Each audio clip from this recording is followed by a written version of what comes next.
Welcome to Pigeon River Farm, doing farming right. I'm Robert Brown, the owner of Pigeon River Farm. Thank you for viewing. We've got here, we're going to go through the effects, some things that we've had, I guess you'd say, transpire and happen in the last year or two on seeing some correlation between micronutrients and soil life. I use the term up here bugs, and I'm not talking about like insect bugs. When you get in the microbiology world, the people that studies bacteria and microbiology and everything, they tend to call bacteria bugs. So that's why I tend to do that sometimes, hanging around with people like that, and you just call it, they're bugs. And when you're making a presentation, it is a lot shorter to spell out bugs as it is compared to bacteria or anything like that too. So we're going to look at this first part here, the correlation between micronutrients and bugs. All right? Now, and then the second part could be kind of on the micronutrients and the relationship with seed we're going to look at. Particularly what we're going to look at will be seed corn that way. So, to do that, first thing I want to do, and I don't think I have covered this in this way in a lot of my meetings, I've talked through the years a lot about the difference between aerobic bacteria and anaerobic bacteria, okay? And kind of do a little bit of refresher on that. Your aerobic bacteria are the ones that breathe in oxygen like us, okay? They need oxygen to survive. Your anaerobic bacteria are the ones that don't need oxygen. They can be in a totally liquid solution, or super compact soil where there's no air. I think I went over here before in the volume composition of soil. Roughly 35 to 45% of the volume of soil should be air. Okay? The reason why we need that way is for our aerobic bacteria.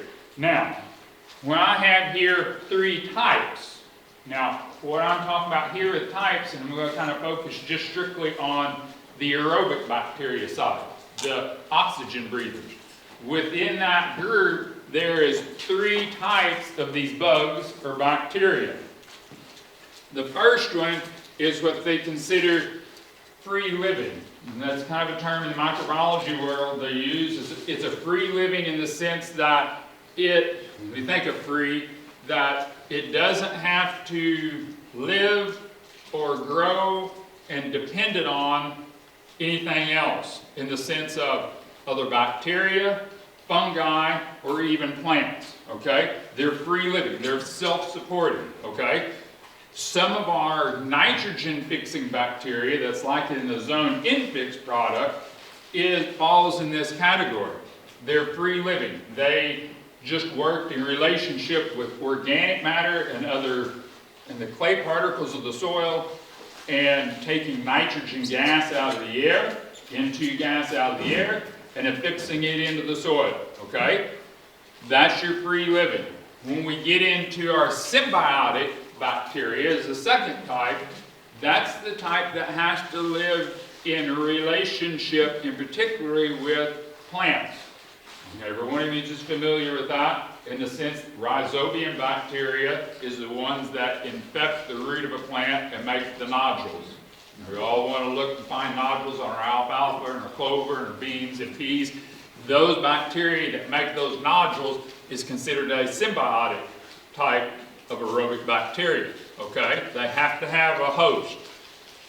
Associative is bacteria that works in relationship with other bacteria. It's almost like it is a step in, let's say, like a manufacturing process. If you get an assembly line, as far as one person is either doing this to a particular thing and it moves to the next station, the next person is doing that. Some of your associative bacteria are those that will take a substance. I'm going to use nitrogen as an example. If our free living is taking the N2 gas and they convert it into NH4 nitrogen, some of the associative that's there, they take the NH4 and then they convert it into nitrate nitrogen. Okay? So it's kind of an assembly line process that can happen with, particularly what I'm talking about here with nitrogen. Okay? Does that make sense? Now, I'm going to go through each one of these categories a little bit. Our free-living bugs are one restriction, or a restriction that can occur on what they can do is the humus content in the soil is a really, really big factor. If they have good humus, as far as for them to work in relationship with, as far as, let's say, having a home, and their food source. If they have adequate food to sustain their life, that's two very restrictive things. They tend to use this substrate energy generation, how much energy can be generated in the soil to sustain those bacteria. That's kind of a restrictive point of the free living. That is one of the reasons why if I get someone that's like, well, I would just like to use your Infix product and not necessarily any of your other products, okay?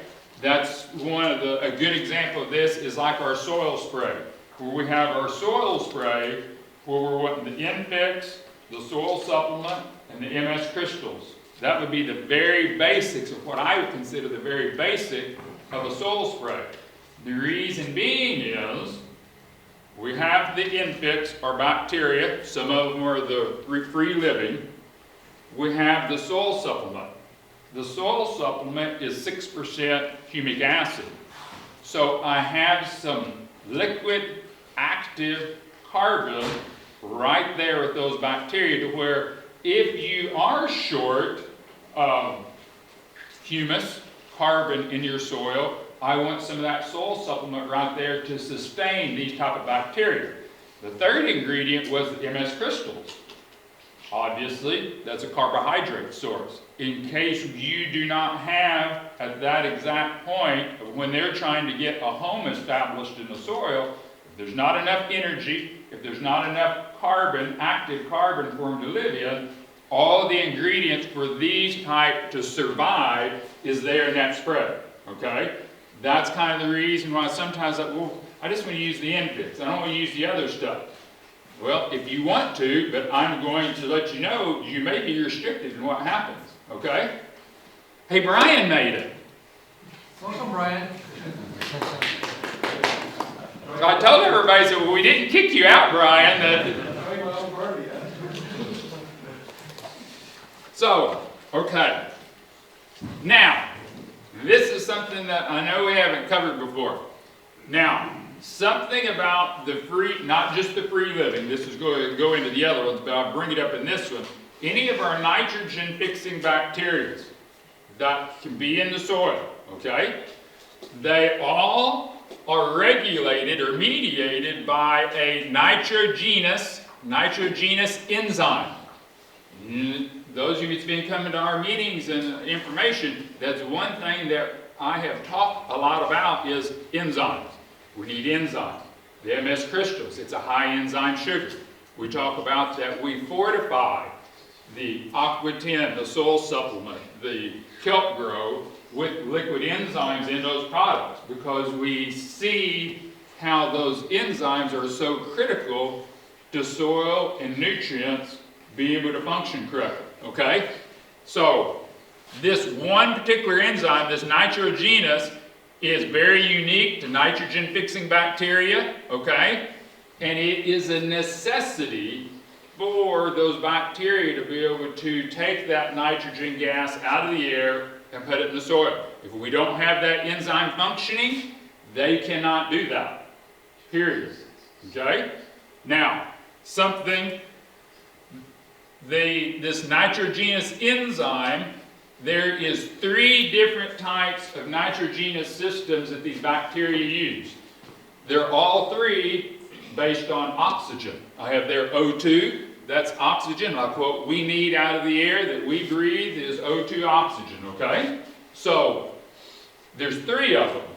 The 3 are built, one is built on molybdenum, the MO, One's built on iron, Fe, and the V, that's not a real common element that we talk a lot about, is vanadium. Okay? Vanadium, iron, and molybdenum. And I'm going to show my age here.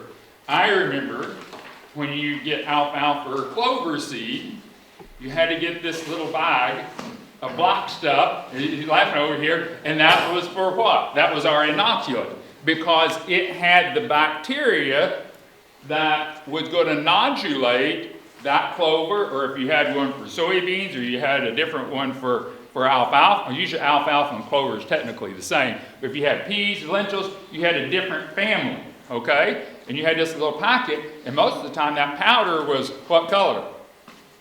Black. Is because of the molybdenum.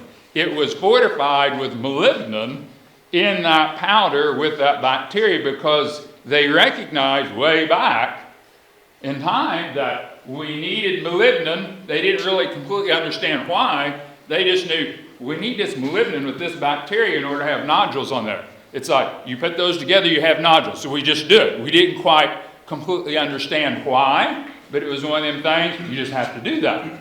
Well, now we kind of realize that molybdenum with oxygen is needed for these bacteria to convert the nitrogen. Okay? Does that make sense? Now, another one is iron, and another one is vanadium that way. Okay? Those three elements. And this is going to pop up again. Where's my remote here? When we look at this. Now, the symbiotic type. This is the type. They are required to have a plant. I done mentioned about Rhizobium bacteria. And there is a different family of Rhizobium, like I just mentioned, for different plants. It's not that some of them, like I said, alfalfa and clover uses the same Rhizobium family. Lentils is kind of a different family. Your soybeans and peas and green beans, things like that, all use a similar family. Now, some of these new grazing cover crop mixes has a plant in there from India called sun hemp. Sun hemp is a legume, okay? But the Rhizobium family that it has to have for its nodules is not a Rhizobium that is native to North America. So, if you buy sun hemp, you make sure don't think that your seed person is just trying to gyp you on wanting to sell you something extra and sell you, well, you have to have this inoculant for sun hemp to work. He's 100% right. I tried it. I tried using the Infix, my Infix on it, it didn't work on the sun hemp. And I was like, well, this must be a different family. Well, then I'd done some research. Yep, that's a different family that I don't have in the Infix. Now, I will say this about the Infix. All the Rhizobium families that we need to inoculate here, excluding sun hemp, that you would be raising can be inoculated with what's in the Infix. I've got 4 different families in the Infix, so we've got everything from lentils, beans, peas, clover, alfalfa, whatever, is covered with the Infix, okay? No sun hemp. So if you're going to plant sun hemp, make sure you get their inoculant, okay? Now, one thing that's interesting about the Rhizobium, the symbiotic system is they get a lot of their source of their energy from the plant. So as, I'm going to use the example of a soybean plant. As this soybean plant is growing, the soybean plant is producing natural sugars through its photosynthesis process. These, technically, the Rhizobium is a parasite in a way, is because it's robbing sugar out of the root to feed the bacteria. But at the same time, that bacteria is also taking nitrogen out of the air and feeding it back to it. So it's a beneficial parasite, per se, that's occurring with this plant. So it's kind of a give and take thing. I'm taking sugar and I'm going to give you nitrogen. That's the reason why, you know, I've seen research from universities over the last decade or so. Hey, we can get a yield response if we put nitrogen on alfalfa and soybeans. And it's like, that should throw up a red flag. Okay? them plants should be 100% efficient and totally independent of our nitrogen fertilizer, because they should be making a surplus. That whenever that starts happening, that should throw a red flag up in your mind when they start saying it. There's something else broke in the system. The Creator made this thing to where those plants should not need any supplemental nitrogen, okay? We should be counting on it. I mean, when in agriculture, I mean, not that long ago, 30, 40 years ago, you could count on, for every bushel of soybeans you harvested, you would get at least one, most of them are saying like 1.1 to 1.2 pounds of nitrogen per bushel of beans harvested is what you should get that's left in the soil. Well, now they're saying, well, you need to supplement your soybeans with supplemental nitrogen. It's that's not supposed to be that way. That means something in this system is broke, okay? So, as part of why I'm kind of going through this too is that to educate you on that type of process. Now, any questions or fuzzy at this point, okay? Yeah, I got a quick question on the soybeans. We said with the pound of nitrogen fixed gives you so many bushels of soybeans. Does that apply to these 80, 100 bushel soybean environments, or is there any yield out there that's having those kind of yields without supplemental nitrogen? Technically, well, if they're supplementing and gaining that, I'm going to say no. Okay? If someone supplemented nitrogen to do that, I'm going to say no, we're not going to get a pound per bushel from this, because if we're having to supplement it to get those beans to do more, then that means, I mean, I'm going to probably say you wouldn't even a half or a quarter of a pound per bushel at that point. I'd really question how much there may even be there. So, I mean, that's a good question that way. I mean, I would really watch, and if you have a variety of, picking on soybeans, if you have a variety of beans, because see, some of these plant breeders can be breeding, and I ran into this a lot in produce, especially in tomatoes, that some of the plant breeding that goes on to try to get specific traits or qualities out of a plant. Another good example is sweet corn. When breeding keeps happening through the years on trying to get sweet corn sweeter, you can breed that way, and that's your focus of your breeding. We lose some other qualities along the way of trying to get this one quality. I mean, like sweet corn, standability and stalk structure is pathetic in sweet corn, okay? The reason being is we're so focused on that ear being sweet, some of those beneficial things called a stalk gets kind of bred out, okay?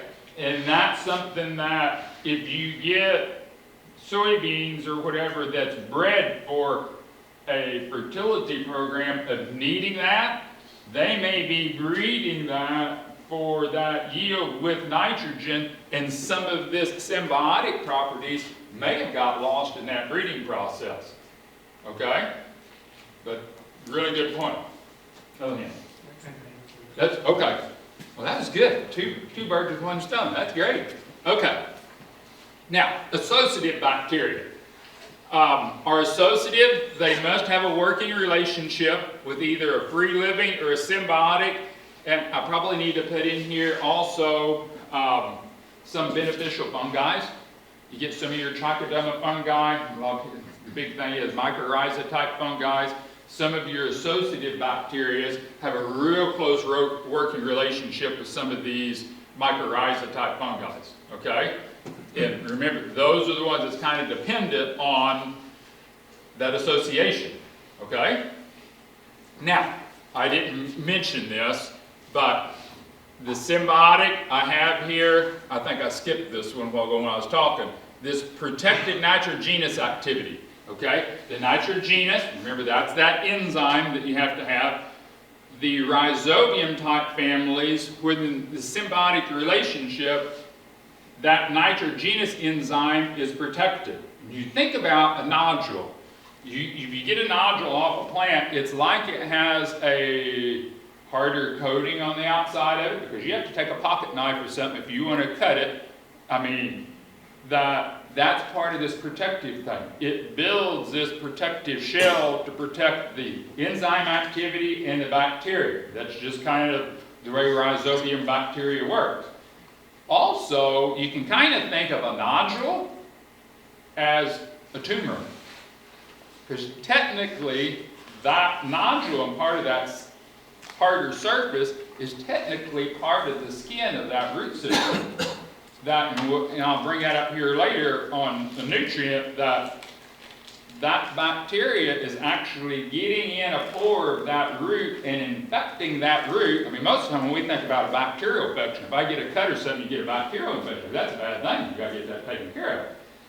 Or you could also think about a nodule as a tumor. A tumor is an unnatural growth that is for that. I mean, if we have a tumor on us or whatever, that's not good. But technically, this is a good thing here, that we get this relationship that way, okay? Now, the associative bacteria, those that are nitrogen-fixing associative, and there's a few of them that are, they have to have this nitrogenous enzyme also. I didn't get it put on here, but all three types, when they are nitrogen-fixing, have to have this nitrogenous enzyme, okay? Now, the reaction, as I have it here, requires the enzyme, number one, we kind of talked about. Also, and I'm going to kind of pick on what? The molybdenum. I'm going to kind of pick on the molybdenum one. That we have to have molybdenum, or we have to have iron, or we have to have vanadium. It kind of branches out at that point in our three different directions, okay? Our iron. Something to think about. This enzyme, the nitrogenous enzyme, contains two non-heme iron proteins, okay? So it contains two proteins that is based on iron, even though it may be built around molybdenum, or it may be built around iron, or it may be built around vanadium. It also requires iron also, okay? We need iron for that protein. Now, iron isn't necessarily something that you've really heard me talk about on iron, and probably Brian hasn't talked a lot about iron when we're talking about soils, okay? For the most part, most of our soils has more iron than what we need, okay? Now, whether if that iron is movable and usable is sometimes in question. My dad always said that if we've got good water-soluble magnesium, iron's going to be moving too, because magnesium and iron tend to buddy up together, hang out together, okay? That if the magnesium, if your water-soluble mag on your soil test is flowing good, more than likely iron is too.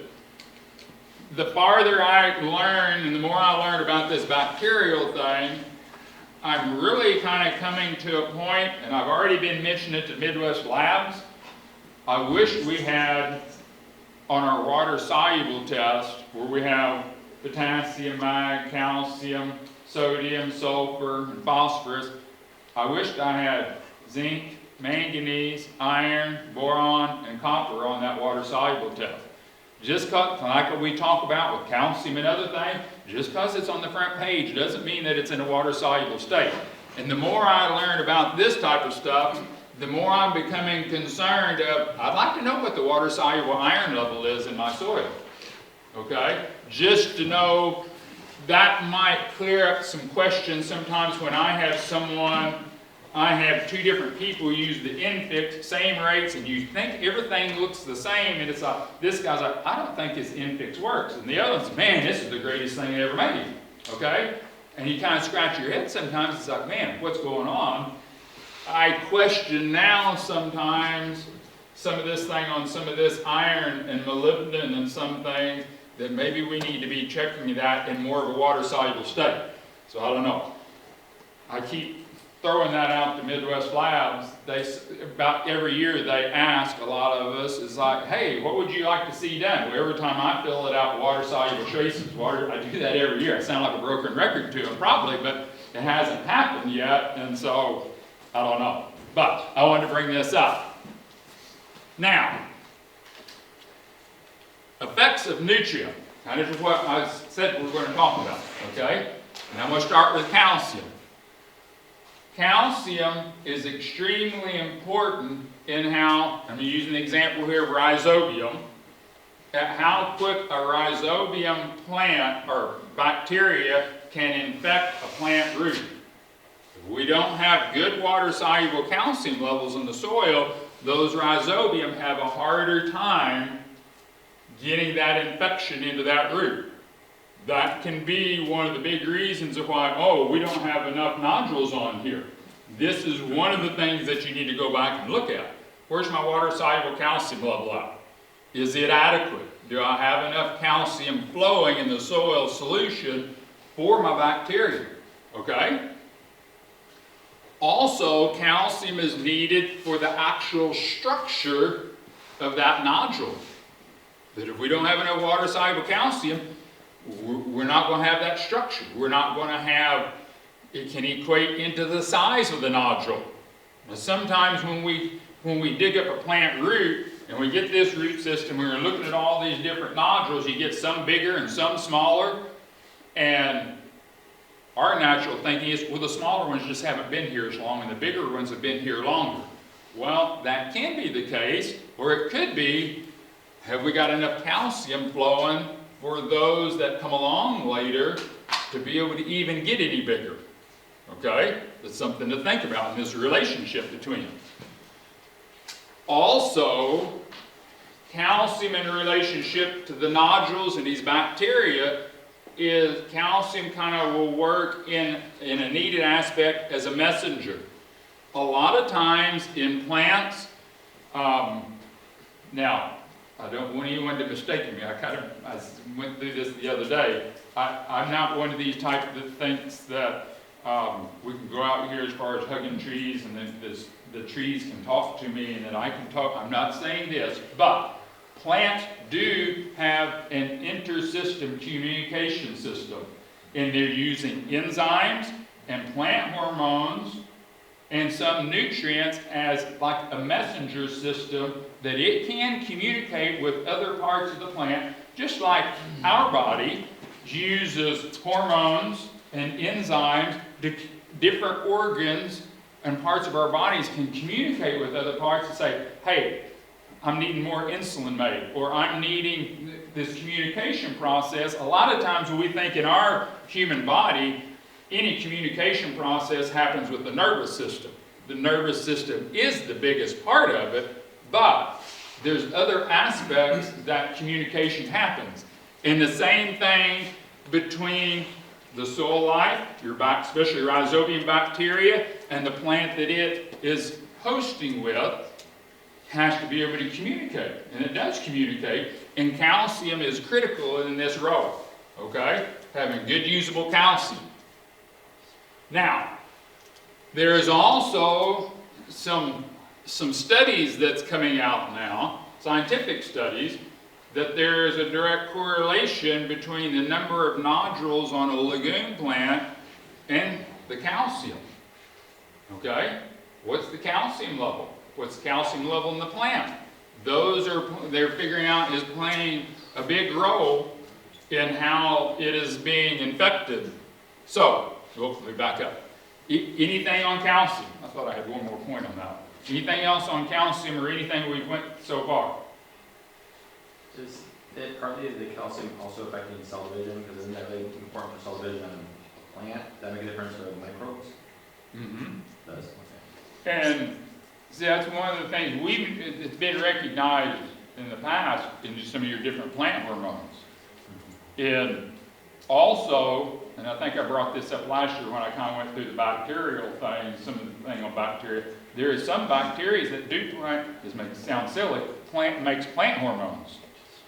There's certain families and parts of different ones. Some of them will make cytokinins, which is one of the plant hormones, like in our aqua 10. Other ones will make auxins, that is like in the kelp growth product or in cereal rye, okay?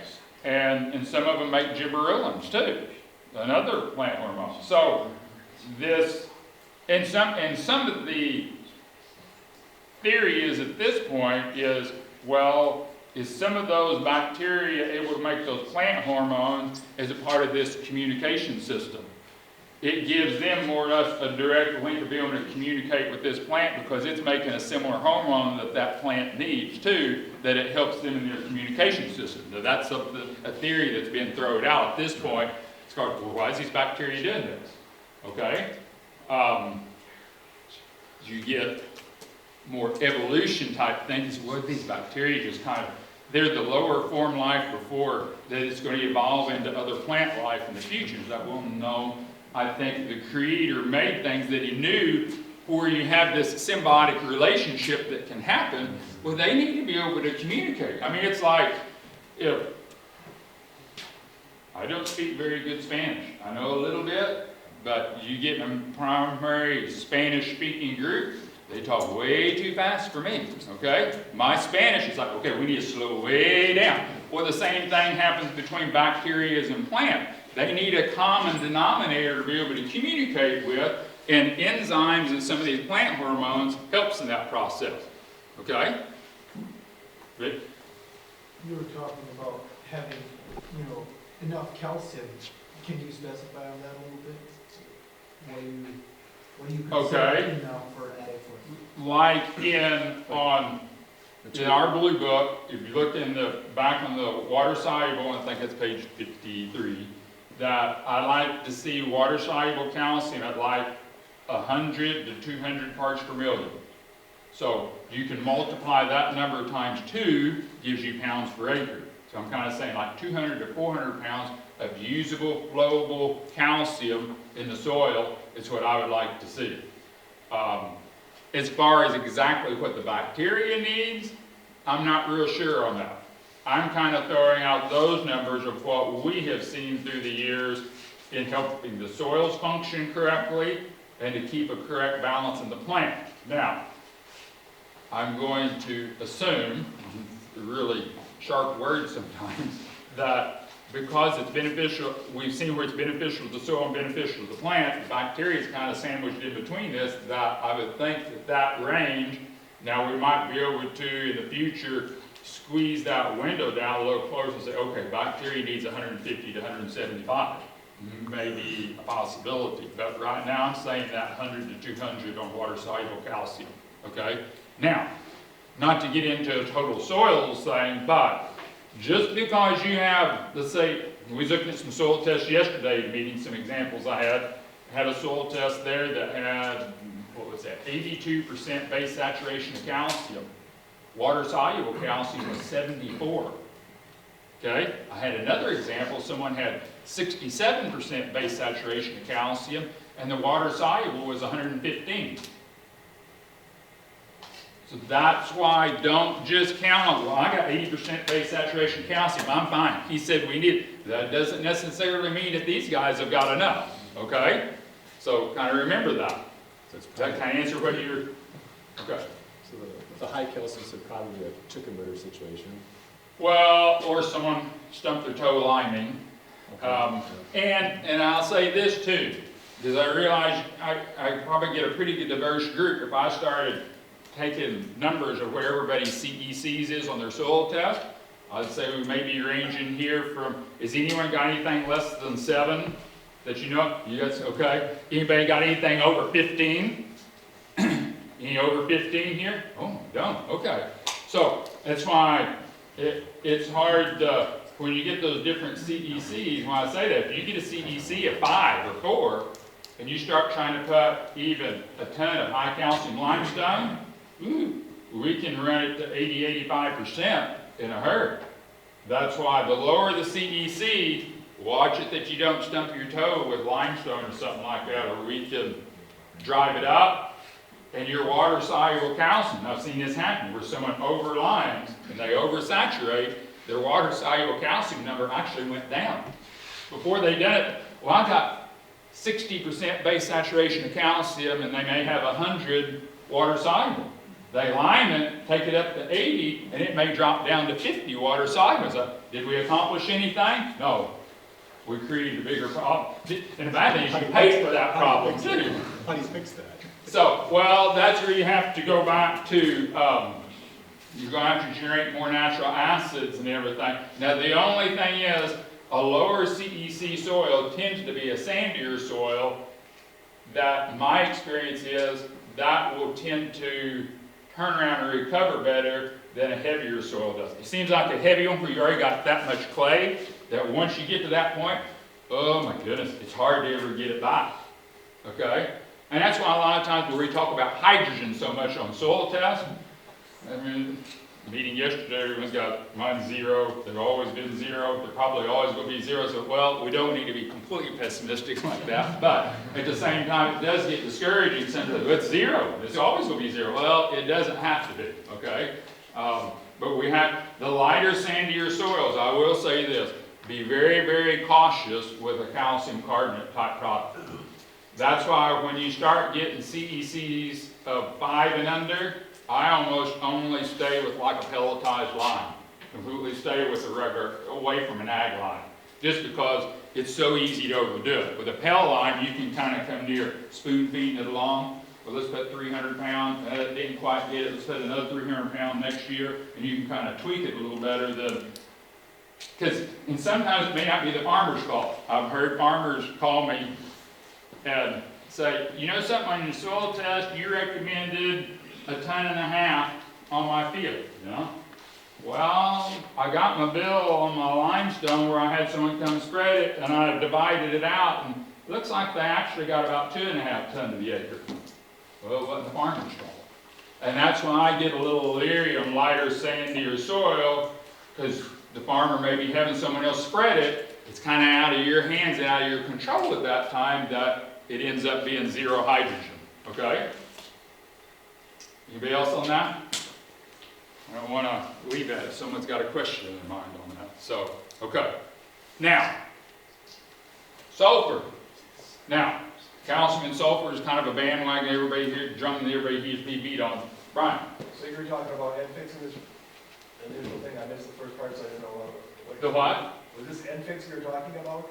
Initially? Well, any bacteria extent, but this is kind of more veered in mainly on infix, is what I'm kind of. Okay, are you gonna be talking about end fix later or not? Yes, yes. Okay. Okay. Now, when I talk about calcium, I got to talk about sulfur too. If Brian restricted and said, you can't talk about any calcium or sulfur in the whole meeting, I probably wouldn't show up. Okay? And the reason being is so many things in how soils function and plants function, it's hard to take them two out of an equation and say, we're going to talk about soils. It's hard. Okay? Now, sulfur is needed for any type of amino acid formation. Okay? If we're going to make an amino acid, which is the basic building blocks for protein, we have to have sulfur. If we don't have enough sulfur, we can't make amino acids, we can't make proteins. Any type. Whether you're talking about, if you like red meat, beef, or if you like white meat, chicken and turkey, we have to have adequate sulfur in order to be able to make meat. Or if we're going to build proteins in soybeans or alfalfa or whatever, it requires it. Your bacteria, their bodies and their body function is all based on proteins. So for me to have good biological activity or even earthworm activity, I have to have adequate sulfur, okay? Now, sulfur, low sulfur, is going to reduce a substance called leghemoglobin. In a concentration form, it's pink, okay? You're buying seed, right? Okay? And we'll kind of pick on you. Now, if we dig up an alfalfa plant and we see a nodule, we want to cut that thing open, right? What color do we want to see on the inside of that nodule? You probably got an answer.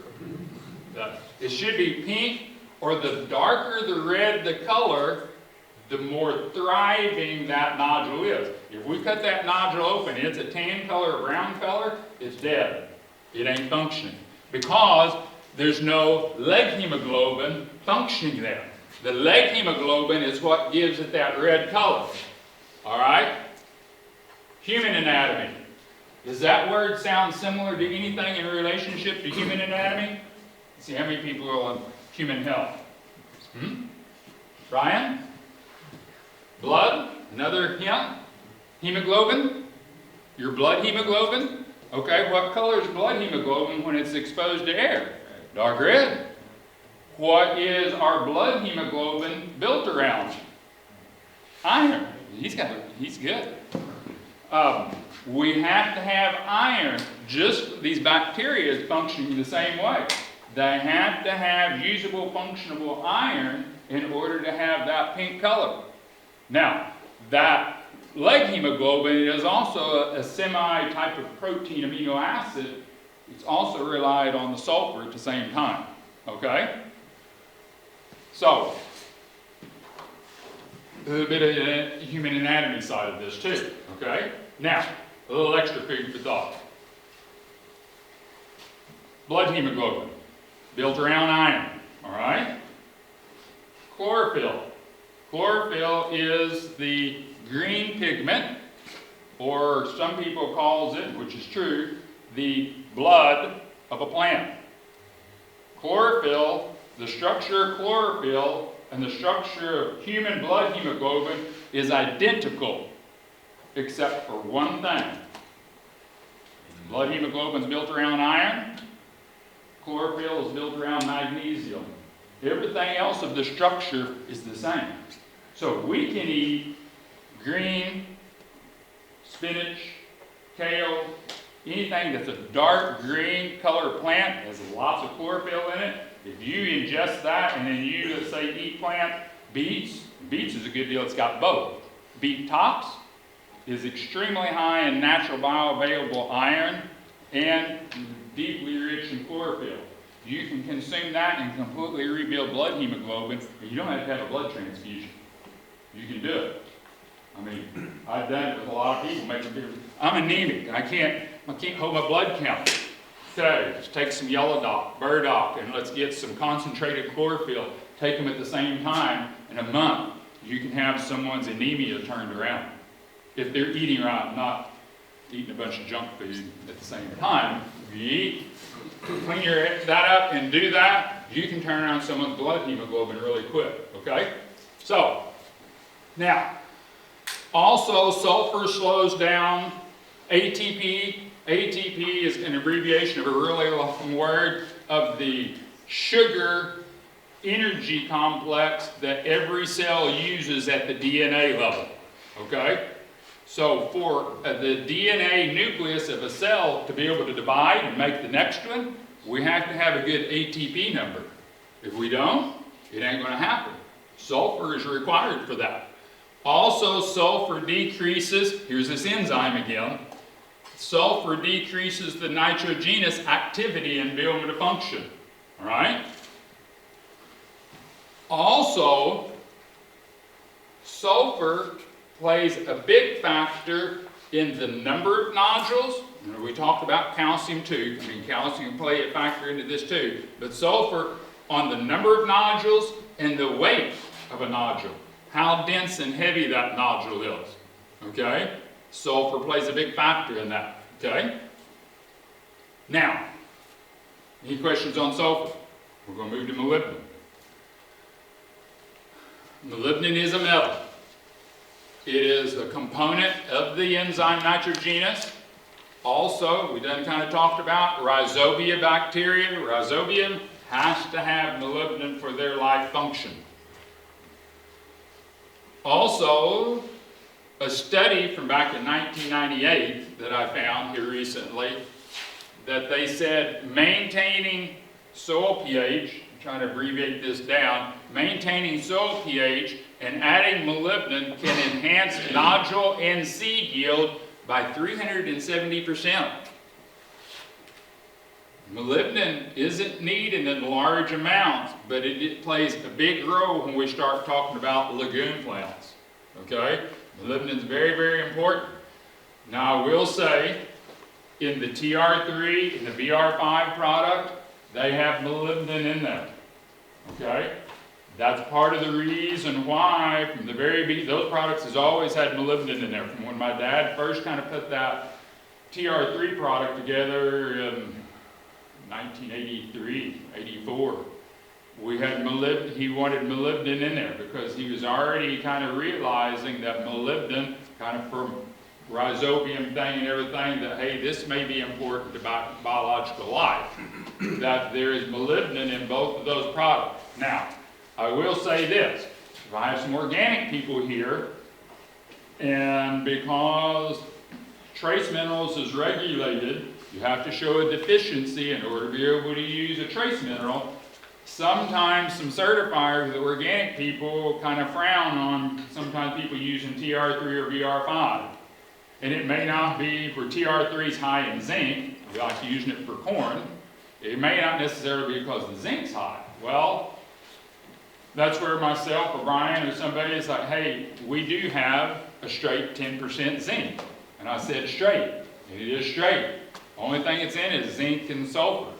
Our straight 10% manganese is just manganese and sulfur. I realize the reason for the rules and the organic thing, and I realize we gotta stay in good with our certifiers and inspectors and everything. But I really am concerned sometimes when a farmer may not be able to use the TR3 and BR5 at how it may hurt our effectiveness on our infix product because we may not be picking up the molybdenum that we need. Okay? So that's kind of, I wanted to bring that out. Those two products doesn't have any molybdenum in it, and it doesn't have any iron. There is iron in the TR3 and BR5 product also. Okay? Now, we're going to talk a little bit later on the macronate, and I want to kind of bring this up right now. The macronate does not have molybdenum or iron in it either. Now, the infix itself, part of the dry powder that the bacteria is impregnated on in the infix, we do have some molybdenum in that portion. You will pick up a little bit of molybdenum straight in the infix that way too, okay? I want to bring that up. Iron is the main component for the nitrogenous enzyme. Also, iron is they use the term electron carrier. An electron carrier is called ferrodoxin. It is a part of the process of when a nitrogen-fixing bacteria takes the nitrogen out of the air, because the air we're breathing is 78% nitrogen in two gas. Two nitrogen connected together, 78% of what we're breathing. We obviously, the Creator didn't make it to where our lungs can take nitrogen directly in, so we inhale it and exhale it, all the time. These bacteria takes the N2 gas, and then they convert it to NH4, all right?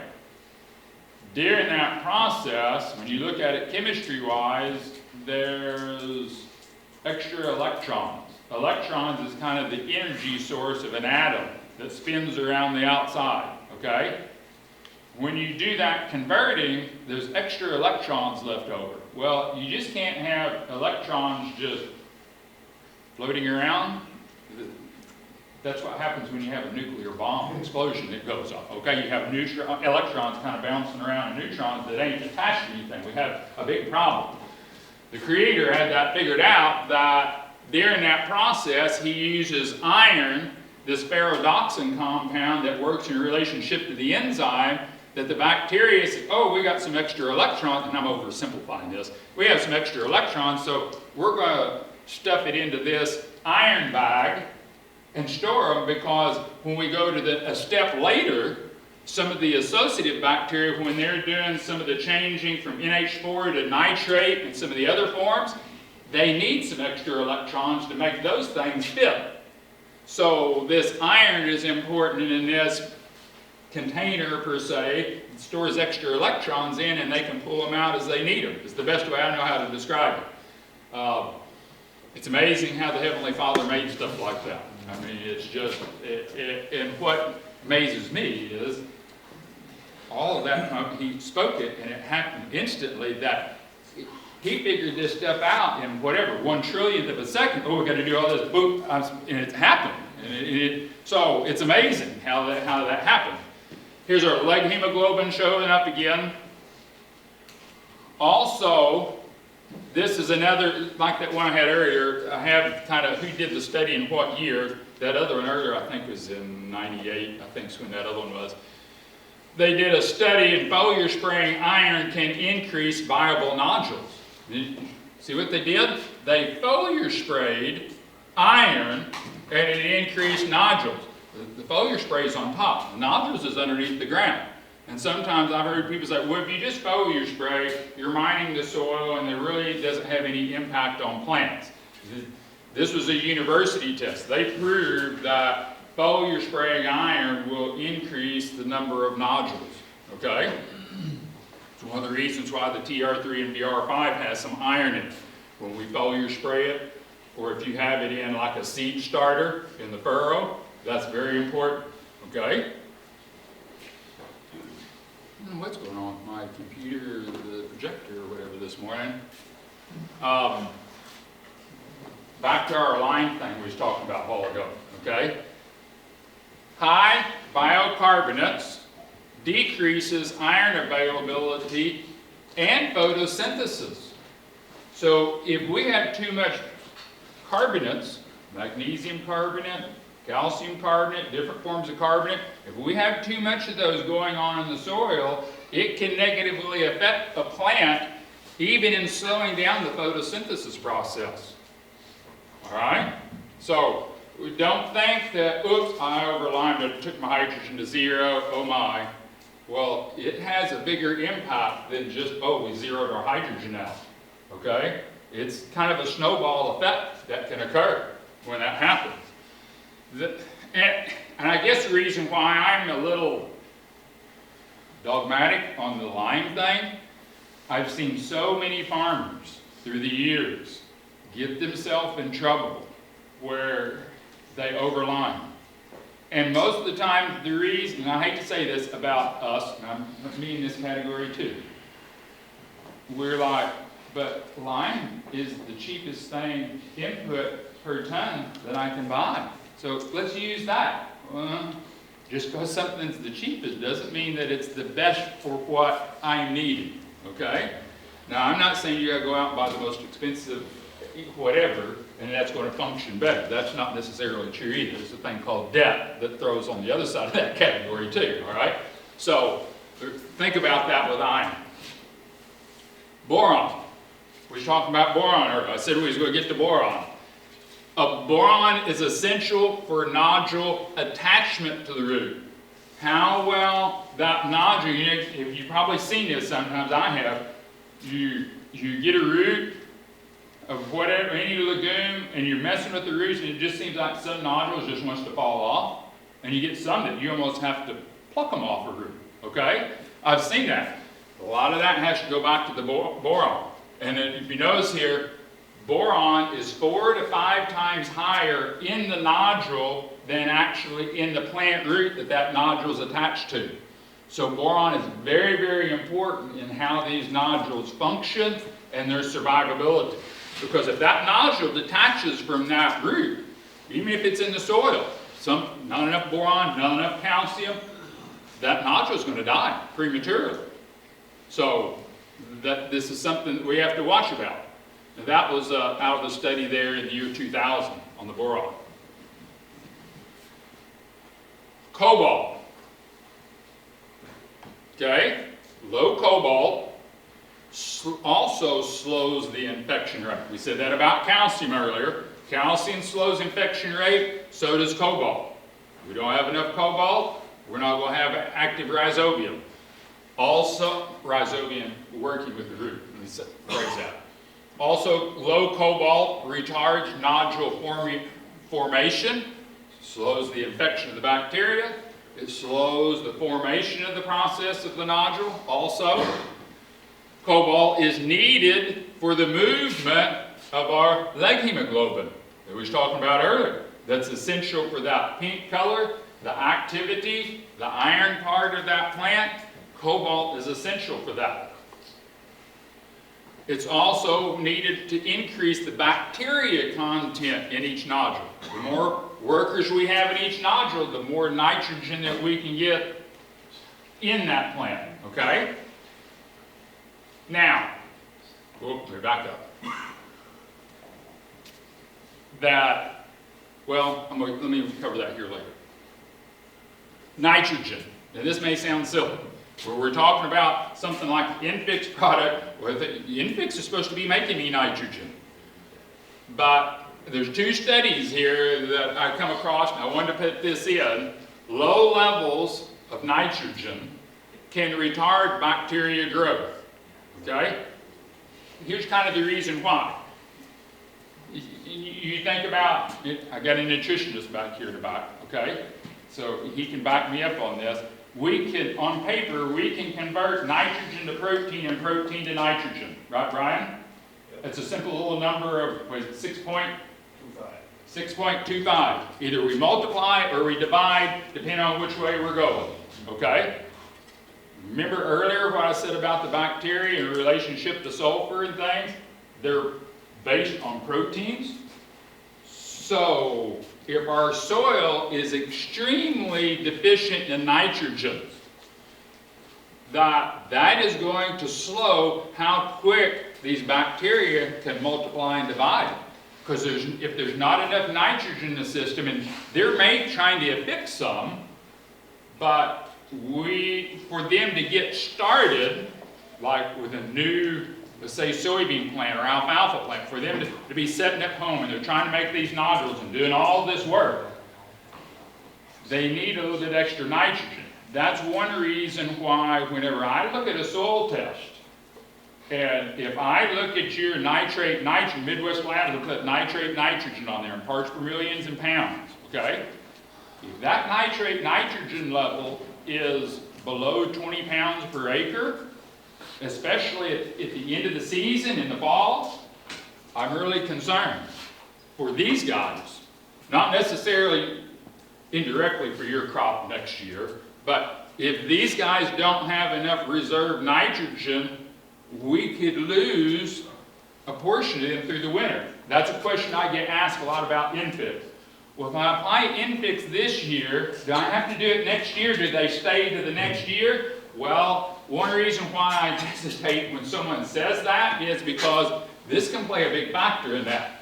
I don't want to go out and say, oh yeah, 50% of them can carry over to next year, and you don't have that many of them. Well, if they've got a soil test that come back and they have 3 pounds per acre of nitrogen reserve, we may lose 90% of those Infix from one year to the next year, okay? I say that, and if you have a particular cropping year or something, and you know by your crop, let's say you have corn out there, and you know by the end of the season that corn was really borderline that it about ran out of nitrogen. If you don't add something behind that corn, that soil's going to be deficient going into the winter, and those bacteria isn't going to have a good energy source, kind of like a bear trying to accumulate things for going into hibernation. They're not going to come out the next spring very good. Okay? Brian? You were mentioning about converting nitrogen to protein. That's why when you have a feed sample, it will say crude protein. It doesn't say true protein. It's like very crude. So what that means is it's just including all the nitrogen that's there. It's not looking whether it's in the form of an amino acid or what form it's in. And there's always going to be a certain percentage of it that's just a straight nitrogen source. So if that's the case, and we look at keep talking about how sulfur is so important to make an amino acid, it would be also very important in nutritionally to provide some additional sulfur in the diet, so that if there is some non-protein nitrogen, that the bacteria can convert that and make a true amino acid out of it. And for some reason, the industry uses very little sulfur in feeding. And I think it's important because, like you said, we're gonna try to make an amino acid. We need to have that sulfur there. You don't need much for it to work.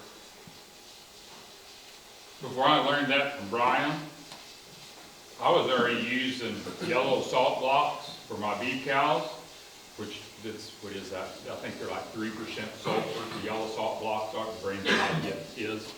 Well, my thinking was the soils need more sulfur, so I was going to use my cows as part of my fertilizer spreaders to spread my sulfur around. Well, then I learned from Brian that my theory may not be working. The cows may be using up part of that sulfur, and it never comes out the other end. So I thought, well, maybe that, but that is something that after I learned that from him, that's one of the things I get people that ask me is that, well, what do you use on salts? And I'm like, well, I use a yellow salt block because I want that sulfur in there. What? Yeah. Well, the one brand, you get the blue ones now, that's cobalt.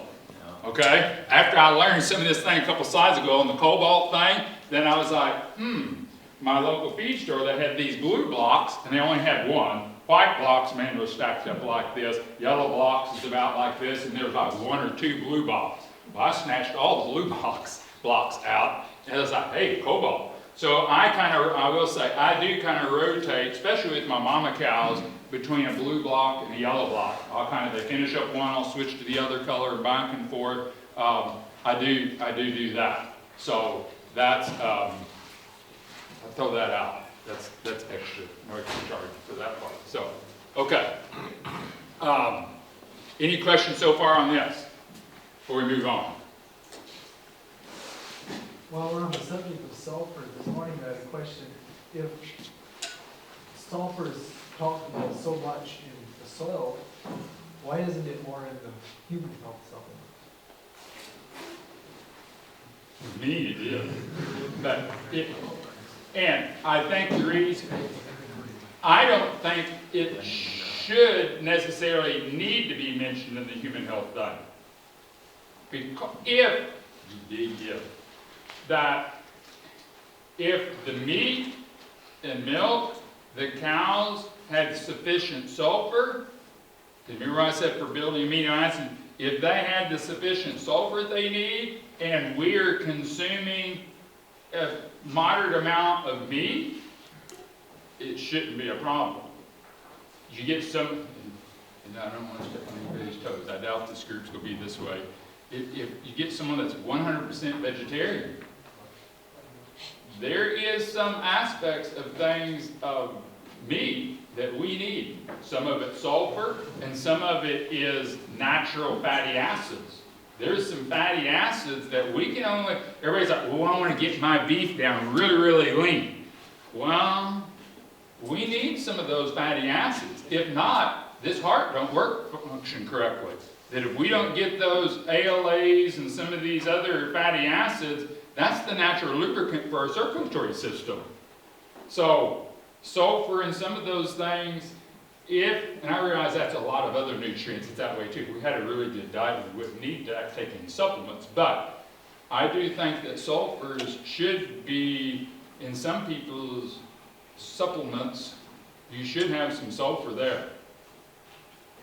I have periodically taken Supercal SO4,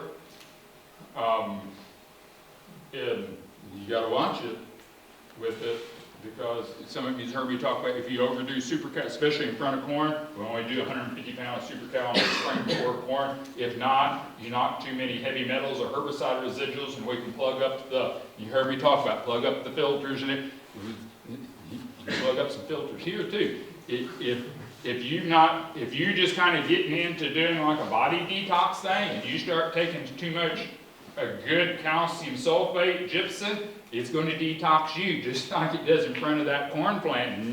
You ain't going to feel real good. I made that mistake. I didn't. I follow my practice on the corn, but I didn't follow it very well with me the first time I tried that, and I was sick for about 3 days. And about the second day, I was like, what in the world happened? Why am I feel like I feel? And I'm like, I started taking that powdered super cal here 2 days ago, and I'm like, I've overdone it. And so I completely quit, and it took me about another day for my body to catch up with what was happening. Well, then when I went back doing it, I only took 1/10 of what I did before. I was like, okay, I got to stay at this 150-pound rate. I'm not ready for the 350-pound rate yet, okay? So if you get, and I say that in caution, that if you do take a sulfur supplement, watch it. I mean, because it is a detoxer, okay? It is there. Now, so just like we're made from the dust of the earth, okay?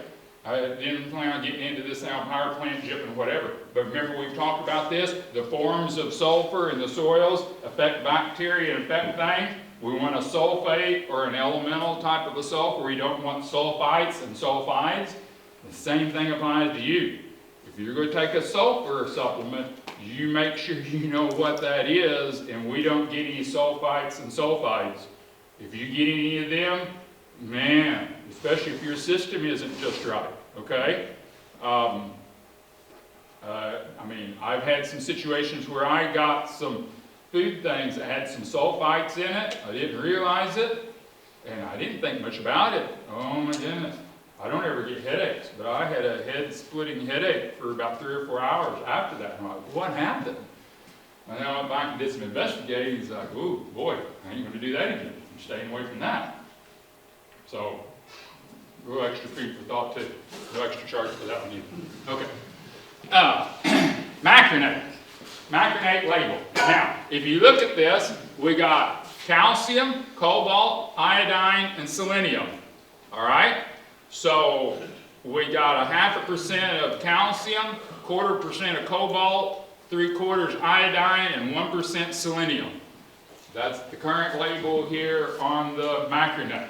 Now, we've been talking about the cobalt thing, okay? This past spring, when was that? April, I guess. I get a phone call from Brian Knudsen, and he's like, we may have a problem.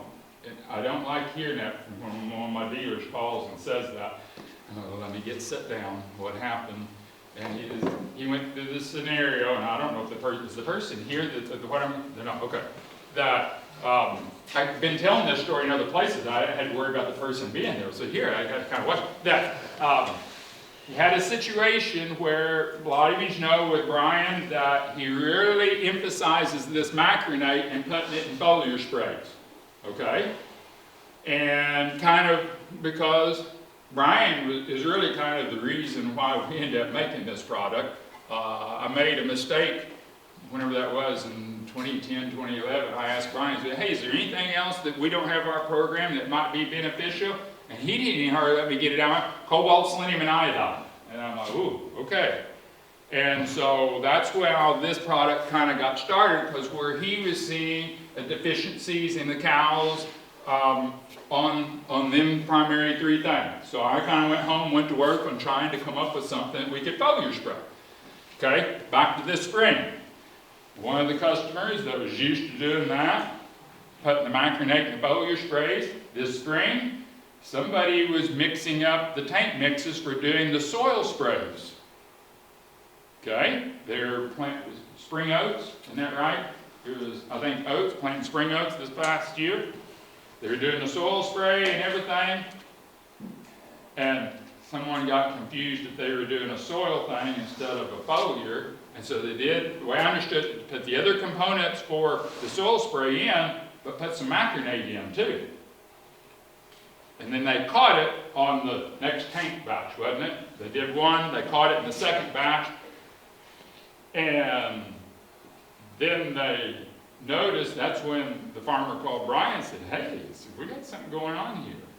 Because he could tell a difference in the color and the size of the oats when they came up. That where he had the macronate, it was a little darker green, a little bit bigger. So he asked Brian, hey, what happened? We had this mistake. Well, then that's when Brian said, he asked me, hey, what happened? And I'm like, I don't know.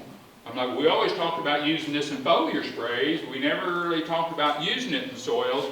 So that's partly why I kind of did this digging on the bacteria thing, on kind of how this presentation come together, was out of that situation that happened. I'm like, okay, what was in here, and now, was 5 ounces per acre is what you normally recommend in foliars? 3. 3. I didn't ever take 5, it's even less than what 3 ounces of this per acre. And so I'm like, okay, what here is doing this? But now, I hope you see from what I've already covered up to this point, we got calcium here, we got some cobalt. Now I'm still doing a little more research in the effects of iodine and selenium on soil bacteria.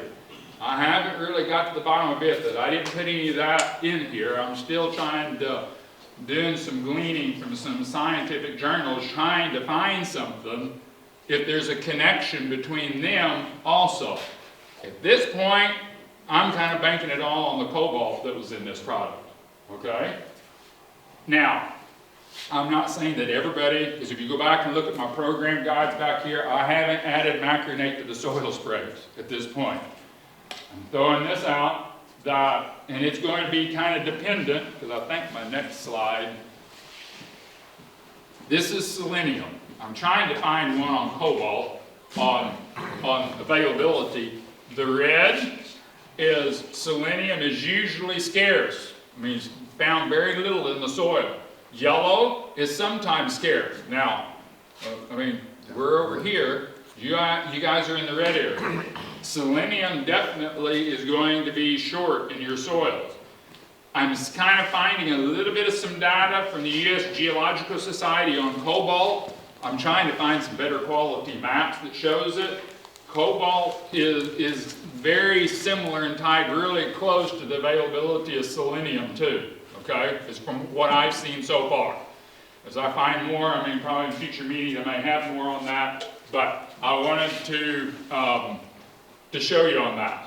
So, we look the northeast and a lot up here around the Great Lake area, I mean, selenium and cobalt. So, this soil spray.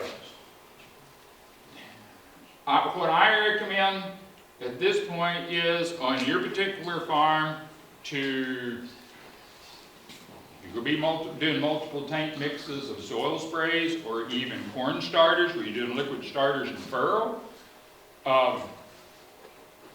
Try putting some macronate in there. Keep up with where you put it. Do it and don't do it, side to side, and watch it. If you do some of that, and you see something, you don't see something, let Brian know, let me know. I'm really interested. I'd like to see it in a lot of different areas, and I'm kind of saying that a lot this winter. I'm hoping I'm going to have a bunch of test plots, on-farm test plots, and where we can see a difference. If you do something like this and you see a difference, try to do your best to try to keep up with it the whole year. The situation that I'm talking about, I told Brian when we was talking on the phone, I said, okay, I would like to see some separate feed analysis with the macronate and not on the soil. Kind of what the baleage, well, most farmers, me included, you get in the middle of harvest, you're going as fast as we can go, and then Brian got back and he's like, I asked Brian later, I said, well, did we get some? No, everything got mixed up before I got back to it. So, I say that, if you do something like that and you see a difference, try to keep up with it through the year. If it's corn, see if you can tell a difference all the way to harvest, number of ears, or if it's silage, try to keep it separated to where we can do a different test that way. So I'd be interested too, and we're going to be doing some too that way. But any questions so far on that? Now, a couple of things on selenium. Some other things I found in relationship to selenium. We're going to veer a little bit away from the bacteria thing a little bit, but it's still going to be kind of connected to the macronate. In 23, in a couple of scientific journals, they did some work in foliar spraying with sodium selenate, okay? Which, that's our selenium source we're using in our macronate, is sodium selenate. They found that is the most economical way to increase selenium levels in soybean, okay? They were using a high rate of, this is actual selenium, 1.12 ounces per acre, down the low rate was 0.14. This was a study that was done down in Brazil, all right? They seen a yield difference by foliar spraying with selenium, all right? And, well, I thought I had another slide in there. That they did see a difference as far as in how pods set and how the pods filled on the soybeans in relationship to the selenium. You've probably heard me say in the past, and this was kind of a standard thing with the university thinking back 30, 40 years ago, going back to what I said earlier, for every bushel of beans, you can about count on a pound of nitrogen in the soil. Part of the reason why they were making this correlation was there's a direct relationship to the number of blooms and pods on a soybean plant and the number of active nodules on the root system. That's the reason why they were making that correlation was, okay, if you got this many beans on the top of this plant, got this many pods, this many blooms that was active and viable that you was actually able to harvest, you should have that many active viable nodules underneath the soil, okay? Now, some of these micronutrients, like selenium and cobalt and things, they're beginning to realize, hey, these will affect yield. Well, why is it affecting the yield? They did, well, another study we seen earlier, iron, foliar spraying iron affected the nodules on the bottom, which directly affected how the yield come out. They're saying the same thing with selenium too.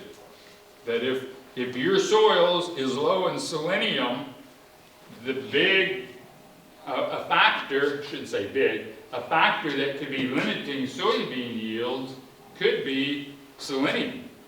Not necessarily potassium and things like this typically preached about with soy. We gotta have potash, we gotta have potash. You don't hear much about selenium when it comes to soybean yields. But it's interesting, if you really listen to some of the guys that win some of these soybean yield contests, those guys are really, really particular about trace minerals. If you listen to them and what they do, what their program was, I know a couple of them that put like drip tape on their soybeans to where they're spoon feeding micronutrients on a weekly basis. I mean, that's what we're talking about, okay? Now, you can put that drip line out there, you can, but I mean, I'm not going to do that. But, okay. We need to take about a 5 to 10 minute break. Is everybody okay? I mean, we can? Yes? No? Everybody's not saying much. I got about 2 or 3 people that's really kind of interacting with me this morning. Okay, now, Brian, did you have something earlier that you specifically wanted to say about infix when you asked that question? I was just wondering if you're gonna bring up that, fellow, the dealer that had a guy that put the wrong rate on the starter. Joe's. Of the infix. And Okay. I can't. I wouldn't think about that, but you talked about that, the deal Paul mentioned. Yeah. You know Paul Schroyer at Marlette, Michigan? Anybody know anybody of the guys over at Marlette? I don't know exactly which one of the guys at Marlette. I think this was 2 years ago, maybe 3. As you get older, usually it's fuzzy. As we get older, I mean, I still swear someone's robbing days. The year isn't 365 days for me anymore. I don't know what's happened. I lose some more every year. I don't know what happened. But anyway, 4 or 5 years ago, when our dealer over in Michigan had someone new that started on the program and just put liquid on their planter, and it was 2 brothers that was kind of working together on this deal. And the one brother come and picked up the products and got the directions, and this is part of the communication here, I mean, between brothers. I mean, my third oldest son up here, and he's grinning because he's got 2 older brothers and younger brothers that way. One come picked up the products and got the directions from Paul how to use it, and the other one did the mixing, okay? So, Paul was like, he asked, okay, how many acres of corn you got and what are you doing? And so Paul got together what they was going to need. Well, he showed up, I don't remember which one of the brothers, showed up the next day at Paul's and said, hey, we need some more of that infix that we ran out. And Paul's like, you already done planting corn? Oh no, we're not even halfway done. And Paul's like, whoa, what do you do? The normal rate on a corn starter of infix is a pound for 20 acres, right? They did, I think it was a pound per acre. Wasn't that what it was? I think that's what Paul said. I think it's a pound. Was it a pound per acre? I think it's a pound per acre that they ended up putting in the starter. Well, that's why I think they took one box, which was supposed to be enough for 100 acres, and I mean, it only covered 5 acres. So that's what happened to communication. Well, then Paul is like, okay, here's what the rate's supposed to be. You need to change that. Well, then Paul, the next time he called me on the phone, and it's kind of like I said, what with Brian, Paul said, okay, we got a problem in a situation. I'm like, oh my goodness, here we go. And he's like, he told me the story, and he's like, what's going to happen? And I'm like, he lost some money out of his wallet, is what happened. I mean, as far as negative on the soils or whatever, I mean, it isn't like that. I mean, you've probably seen this, where someone spills some nitrogen, you have liquid nitrogen, you have a hose come loose and you spill 3 or 4 gallons right there, or fish can do that too. You spill it on the ground and it's nothing grows for a couple years, okay? Ew, this is bad. Infix, that ain't gonna happen that way, all right? Now, those brothers, they're sold on corn starters now, because that's the first time they'd ever done liquid, the first time they ever did bacteria, they're like, my goodness, that was the best corn we've ever had. And Paul's like, yeah, but you don't need to be using that much that way. But they're like, well, hey, the cost, that's compared to what we got in yield, we may do that again. And Paul's like, we don't need to do that way. So, but now one other thing that Paul and them have seen over there, where they've had a situation where they had some brothers, that was, matter of fact, this happened to Paul. Paul had hernia surgery, and 2 of his brothers that live right there close come over there with their plantings. Okay? Well, one of the brothers, both of the brothers was set up with liquid. Both of the other brothers was on the SUM program. But one of the brothers' planters, tubes stopped up on his row starter. Well, where there's 2 of them planting, and what they had to do, the tank mixes for both the planters are just about going to do the field. So they got this whole field planted, and the one brother, his tank mix still had all the liquid in it. Well, Paul said, he said that was the biggest mess of a field. He said you could see it the whole year. He said the difference in the height, the way the corn matured. He said where it had the starter, he said it just looked so much better. And where they were kind of, I guess you'd say, playing leapfrog, where he's like, you'd have so many rows that looked great, and then he said the big thing that got him was, Amish group over there, where they're still hand-picking corn. He said, when we got that fall, we was picking corn, he was like, the one wagon going through, he was like, they were getting to the end, and there wasn't very many ears. And he's like, hey, what? He said, we're having to eat half of them because they have smut in the ears. Well, then they would come back around to go down the next rows, and it was like they were taking every year. Well, then Paul got back and got to doing counting. Well, anywhere where they had infix in that starter, there was 0 smut in the corn. Same variety all the way through. You have the next row, or 2 or 4 rows over, it all have smut. And then you wouldn't, and kind of as it went across. So he's like, that sold everybody in their community on the infix thing. It's like, hey, you use the infix. That way you don't have any smut or any bad ears in corn. Now, we talk about bacteria and biology and how it functions. Even though we put that in that row starter before that corn plant even starts, those bacteria will have an effect on that plant through the whole growing season. Don't think that that's just an application at a starter time, that that's part of that plant's health through the whole season. Okay? Brian? Yeah, when I talked to Paul, he said that, you know, when the guys had it wrong and he came back, then they put the right rate on. And he said that where they put that real high rate, that he said he figured at least a 60% increase in yield because the diameter of the column and length was just massive. And so that rate was, that 1 pound is basically 20 times what the normal rate would be in the road. Now, you remember when I went through the beginning part of the 3 different types of bacteria, okay? In the situation that Brian's talking about here, we're talking about corn. So any of our symbiotic type in an infix application on corn, technically the symbiotic bacteria that's in that infix is more than likely you're not going to get anything out of it. Because corn, I don't know why the good Lord didn't make it this way, corn does not act as a host for Rhizobium bacteria.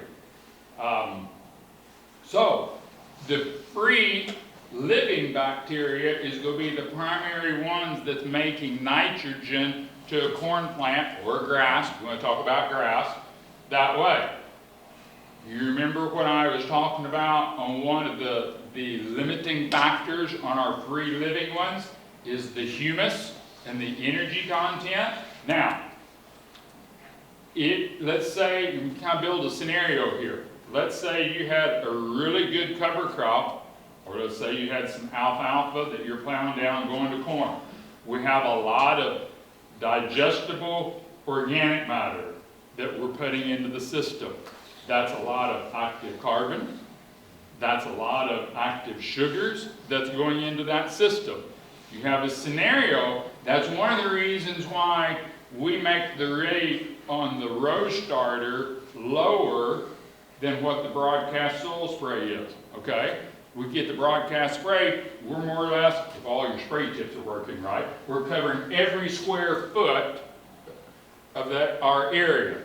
We get a row starter, depending on what the width of your rows is, in our area we're 38-inch rows, if we're doing a broadcast spray, we're taking the bacteria from 38 inches and we're squeezing them down to a little slot. Our concern has been, is there enough energy, is there enough carbon in that little slot to sustain that many bacteria? That's why we reduce that rate. Now, you get a situation where back to what I was saying, you incorporate a lot of a green manure crop, if you have an active alfalfa crop that you plowed under, and then you way overdo like they did on a rate, if you have all those really good ingredients there for them, you may be able to sustain a pound per 5 acres of infix in a furrow.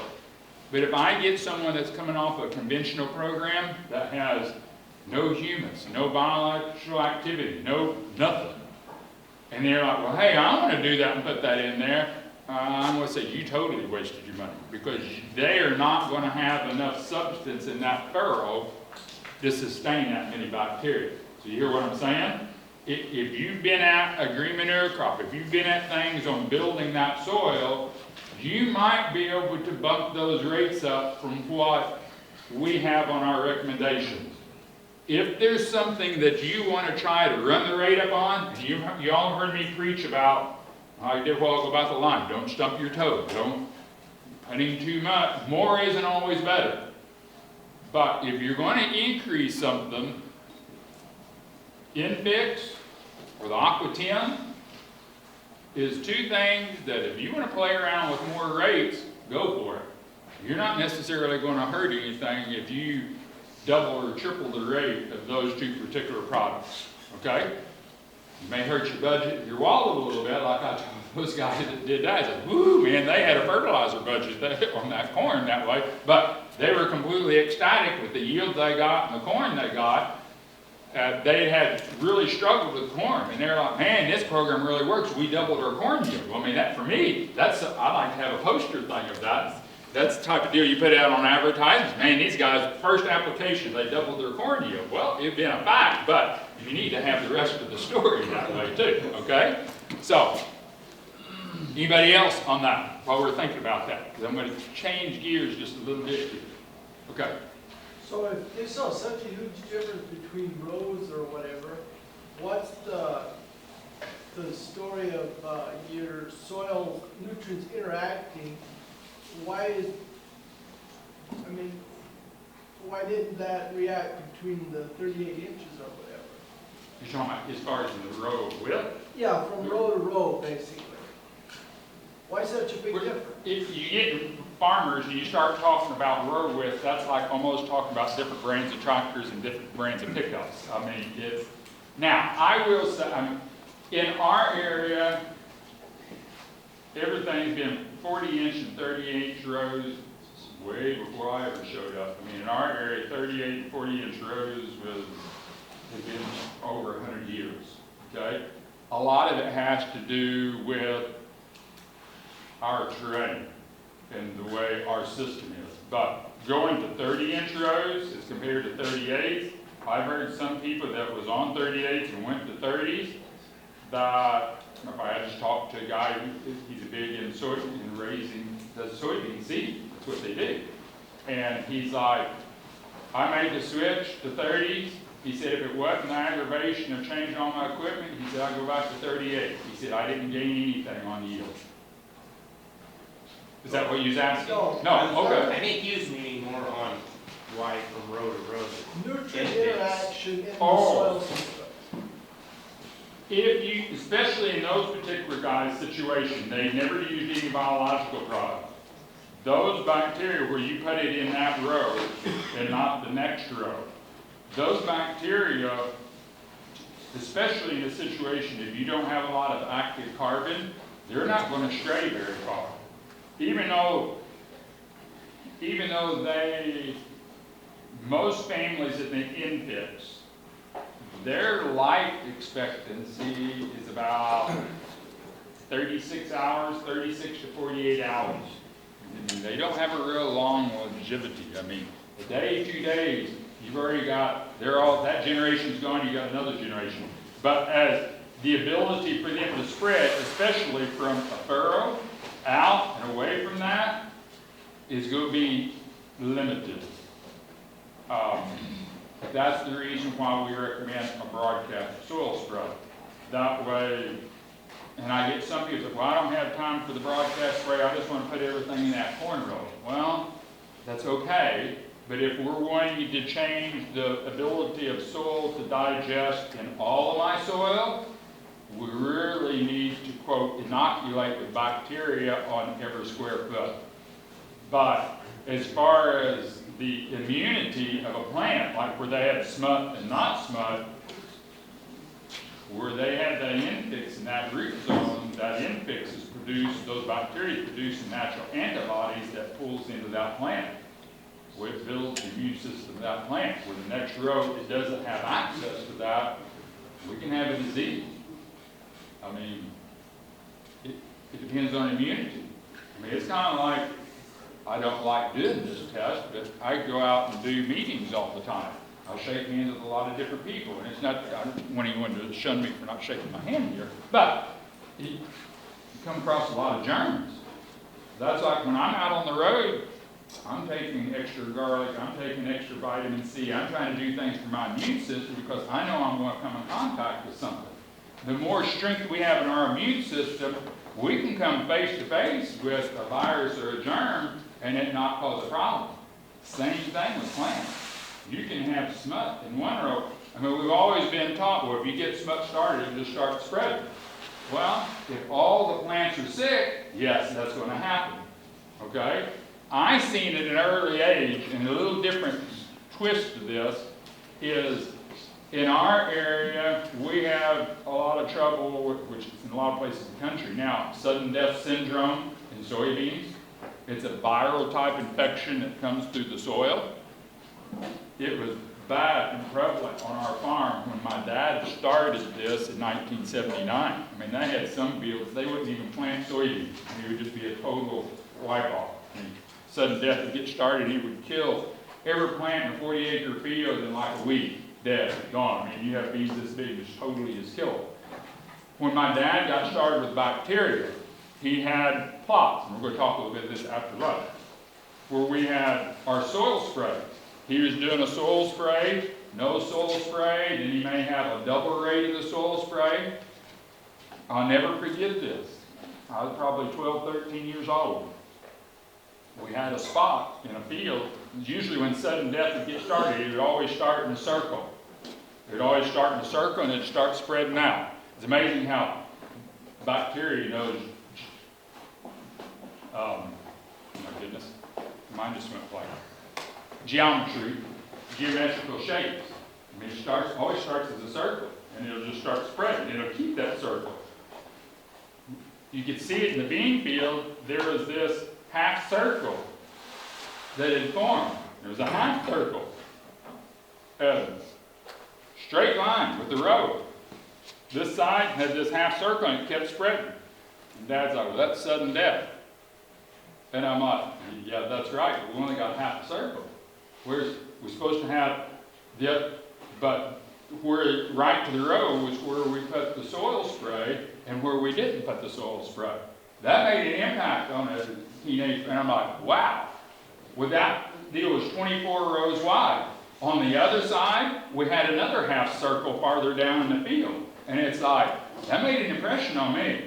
That's why I get a little fanatical with bacteria sometimes. I've seen things like that, and it's like, that's something that you can stop that virus right to the row because we had these bacteria and we didn't. Okay? That was before infix. That was when we really just got started with bacteria.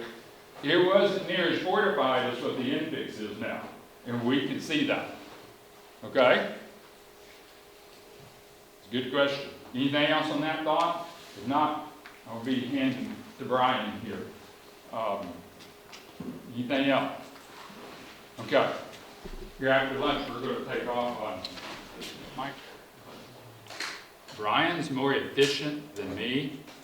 He's only got 4 slides in his presentation. I think I got 34 in mine. So he's going to do this a whole lot quicker than me. Mine's 10 minutes versus whatever. We got an interesting dairy industry, don't we? Where would I press your key? It should. Which one do I press? There.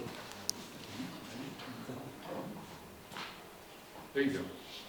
We're off the right button. There's supposed to be a right arrow. You've used it so much. I only use the right. I don't go back much.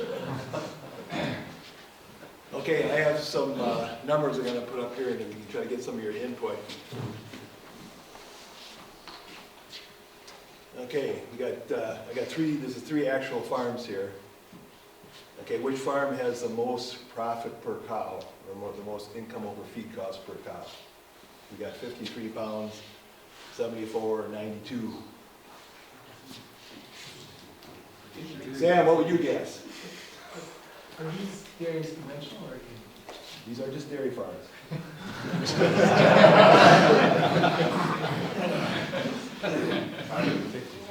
It could easily be the 53. I would guess not the 92, but either 53 or the 74 would be my guess. Is that? Yes, it's down to 53.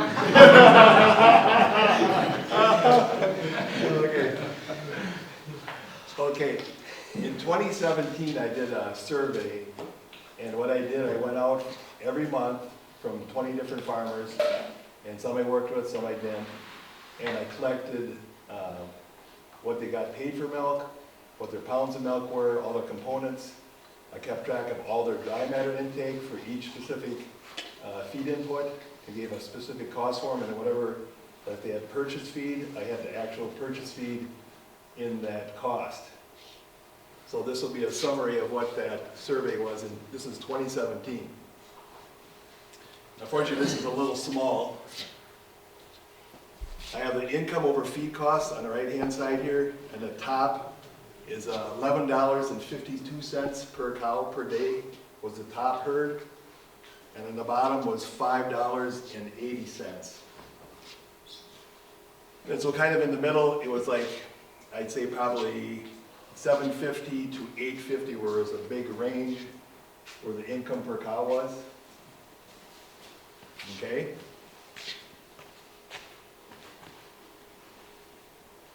Again, this is not going to be able to see real good. This is the feed cost per cow. Up on top, it's $6.62, then it was $6.79. It went all the way down to $3.64. So it's a range from, you know, like high sixes or mid sixes down to $3.60. So I guess if we're looking at, you know, our income over feed costs, as Sam said, well, he thinks it's 53. One of the other variables that we're looking at to determine what our income is going to be. We have to look not only at milk production, cost of the feed, and what's the third one? The price of milk. So we have to have all three of those before you can make any kind of assessment where you're at.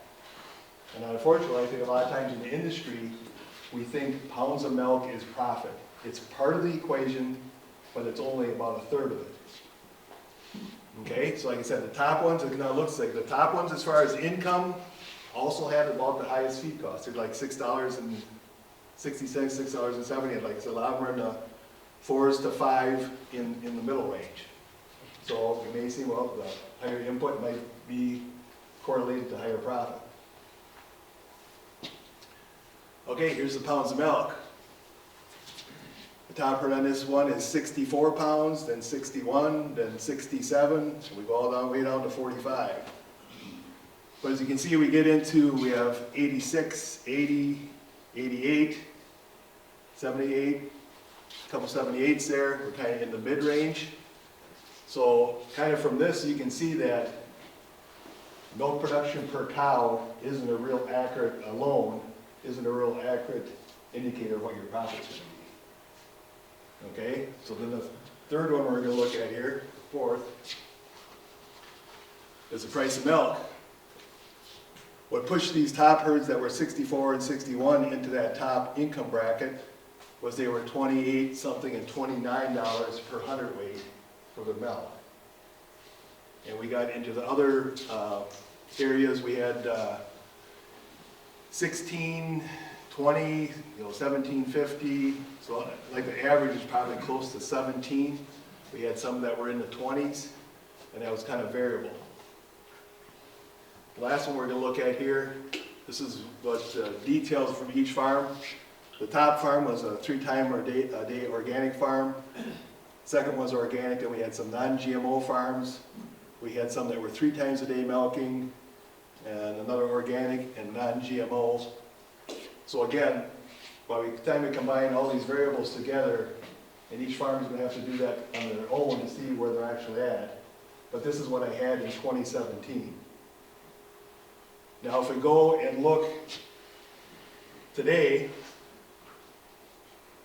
this would be the 3 herds that I had initially, the 53, the 74, and the 92.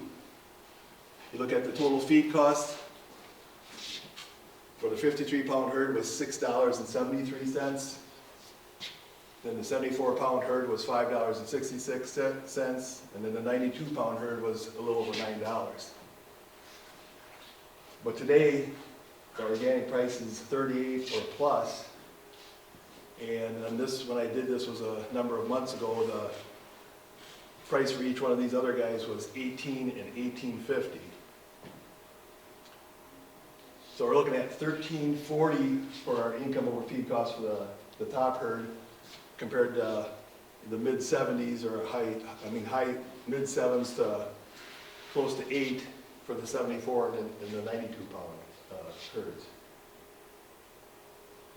So that's a big difference. So I guess when I'm bringing some of this up, if anybody's out here and say, and is possibly, pasturing right now, and is maybe looking at possibly going organic, this would be some of the numbers to look at.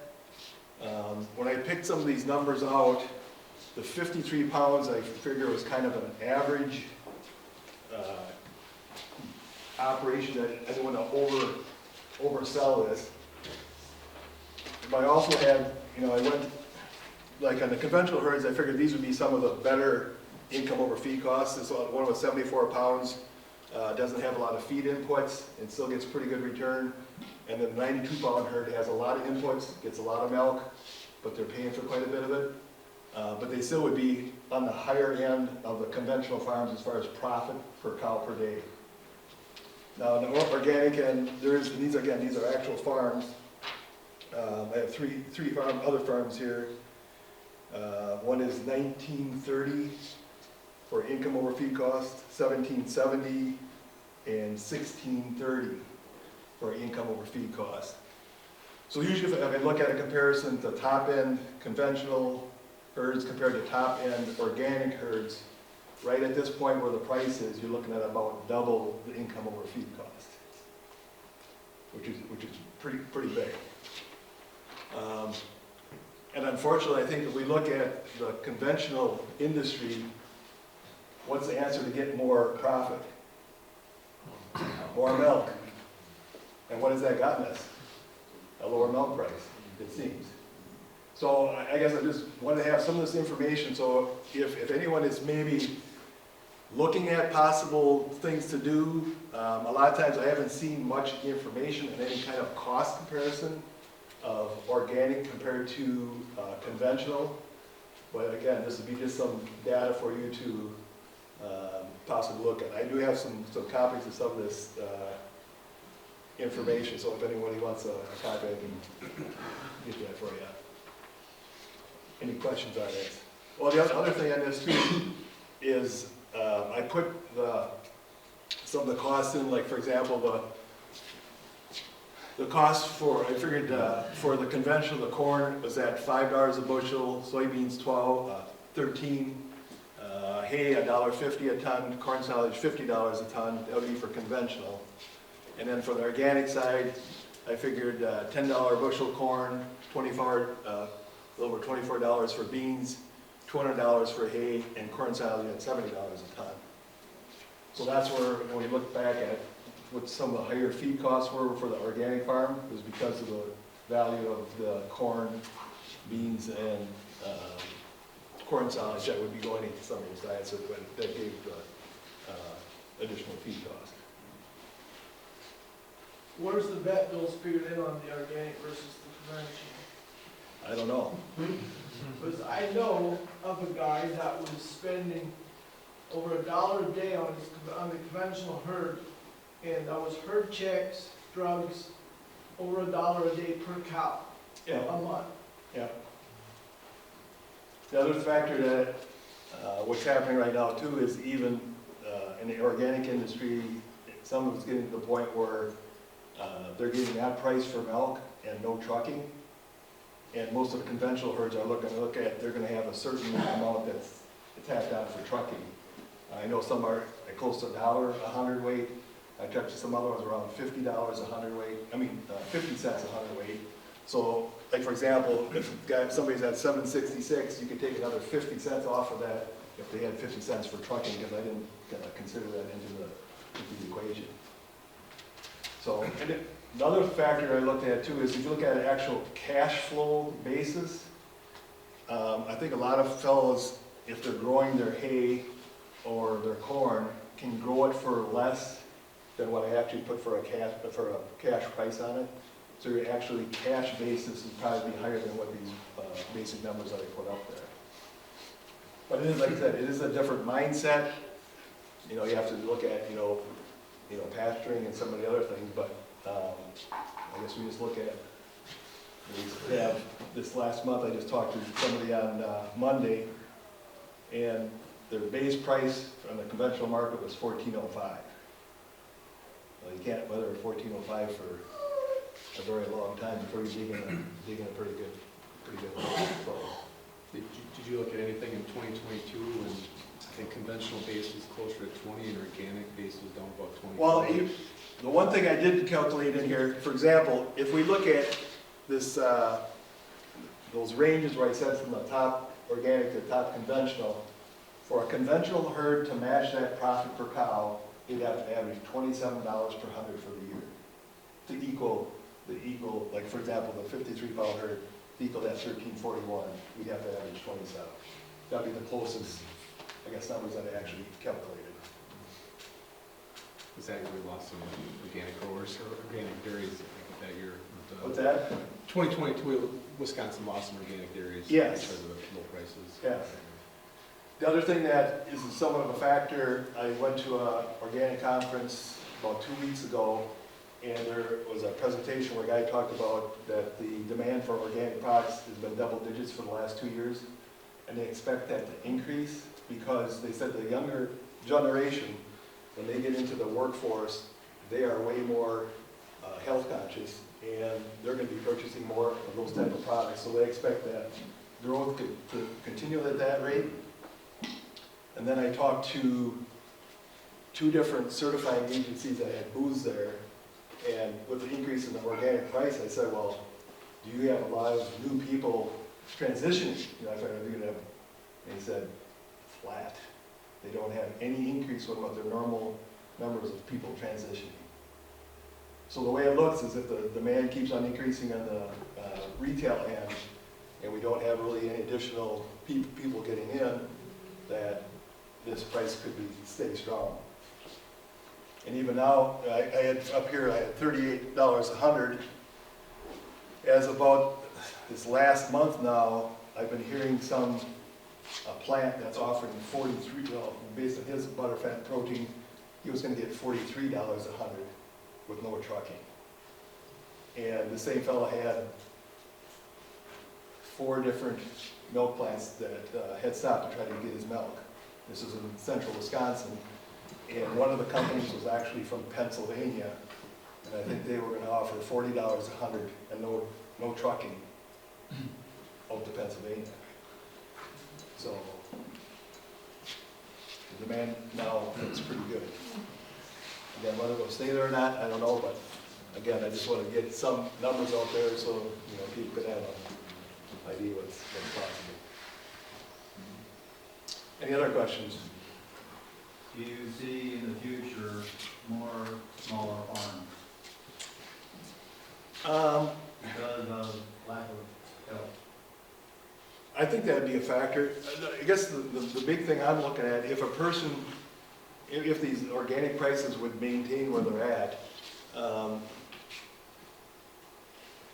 again, a person have to have the mindset as far as what has to all be done. And I think it's, the difficult thing is almost like you have to have, you know, gradually get you can't just jump in, you know, that's a problem. It's like you have to maybe gradually get your feet wet, grow a small field of corn, get used to what needs to be done. And the other thing is I urge you to do, if somebody's looking at doing it, talk to some other organic people. They'll tell you what they did wrong, what you should try to do and not do. They'll be willing to, you know, talk with you what the growing pains are. But I think that there could be the possibility, let's say somebody has, I'll just pick it out, let's say somebody has 80 cows, and they're looking at what their income over feed cost is right now, and they look at what the options are. Is there a possibility they could go from 80 cows down to 60 cows and go organic and make a better income with less cows? And I think there's a possibility that person could do that. But again, it's the process of, you know, taking that first step. What's that? The time it takes to get certified, Yes. what scares a lot of guys at Yeah. this point. And the other thing is too is, okay, that year when you get to conventional pricing, you have to do everything organic is the big one, but,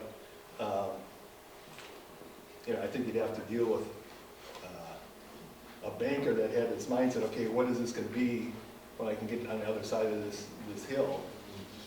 Because I have a fellow that just got done transitioning in November. But again, he was somebody that was already pasturing, was doing some of the things already, and it was kind of just the final steps, and it was this last year where he had to feed everything organic. And, you know, basically his production pretty much stayed the same, he's milking the same number of cows, so his milk check was double. So. Brian, I just want to comment on that. Hey, it looks good to go organic now. You're able to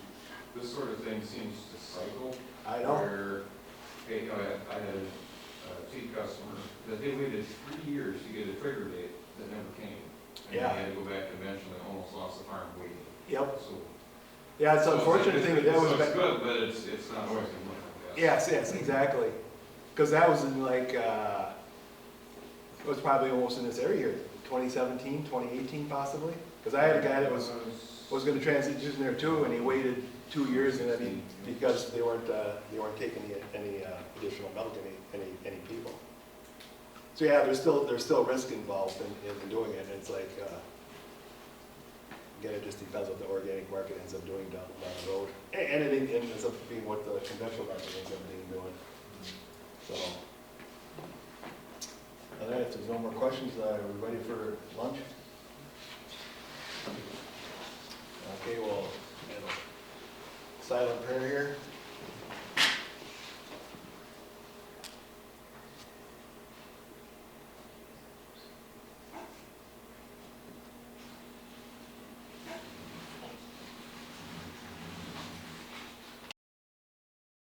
I'm trying to get the next generation ready to do presentations in their place of me, okay?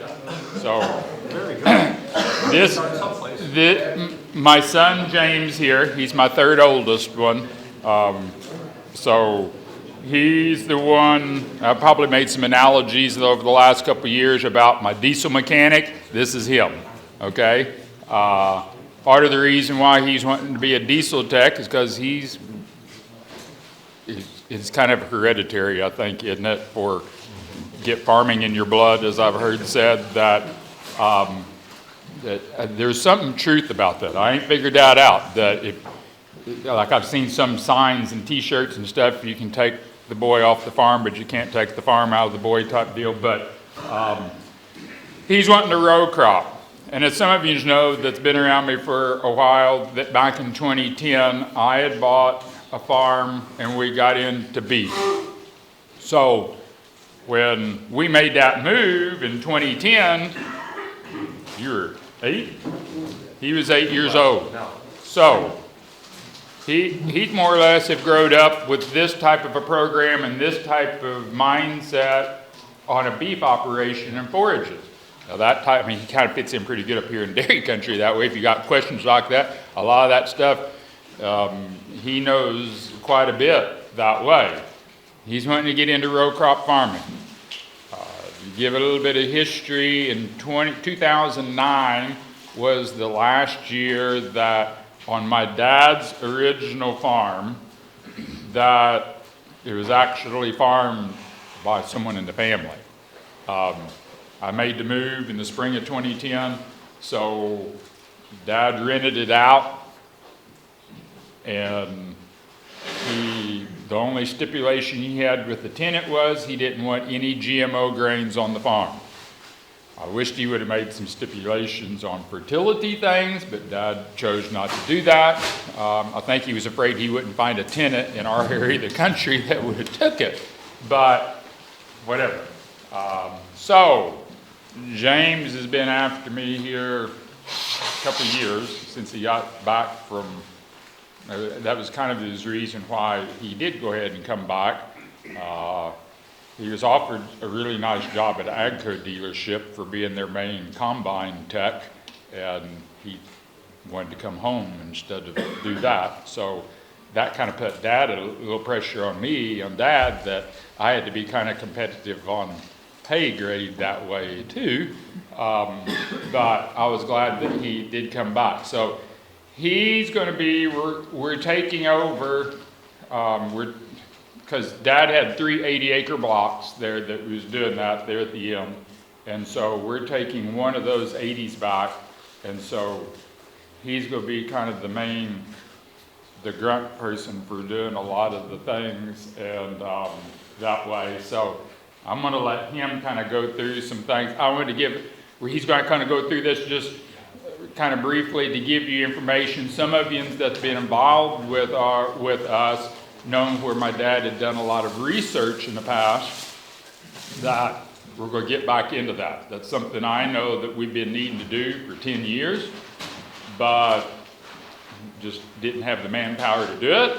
And The Lord blessed me with 5 boys, and so I don't know if that's a hint that way that doing that, but I do have 1 out of the 5 so far that's really interested that way. So I'm going to turn it over to James so he can go through and explain some of this to you.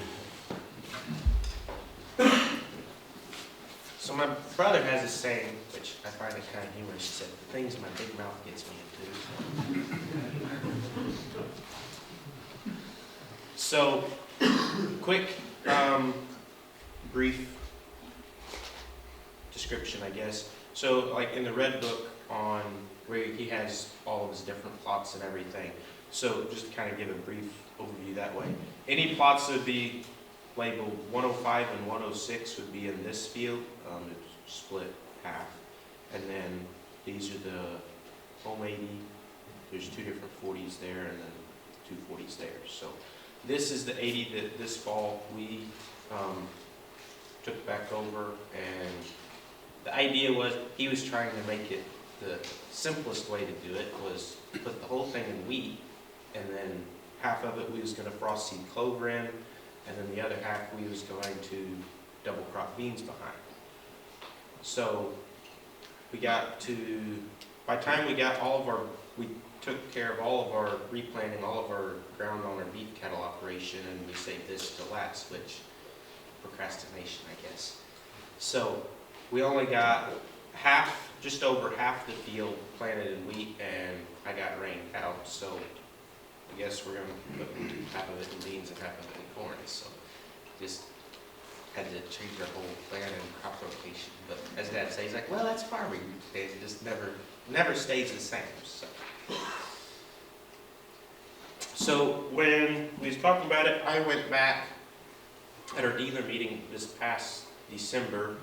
I did a more in-depth presentation on it, but I got a hold of the tenant that was farming it, and he gave me the inputs for what he's been doing the last several years.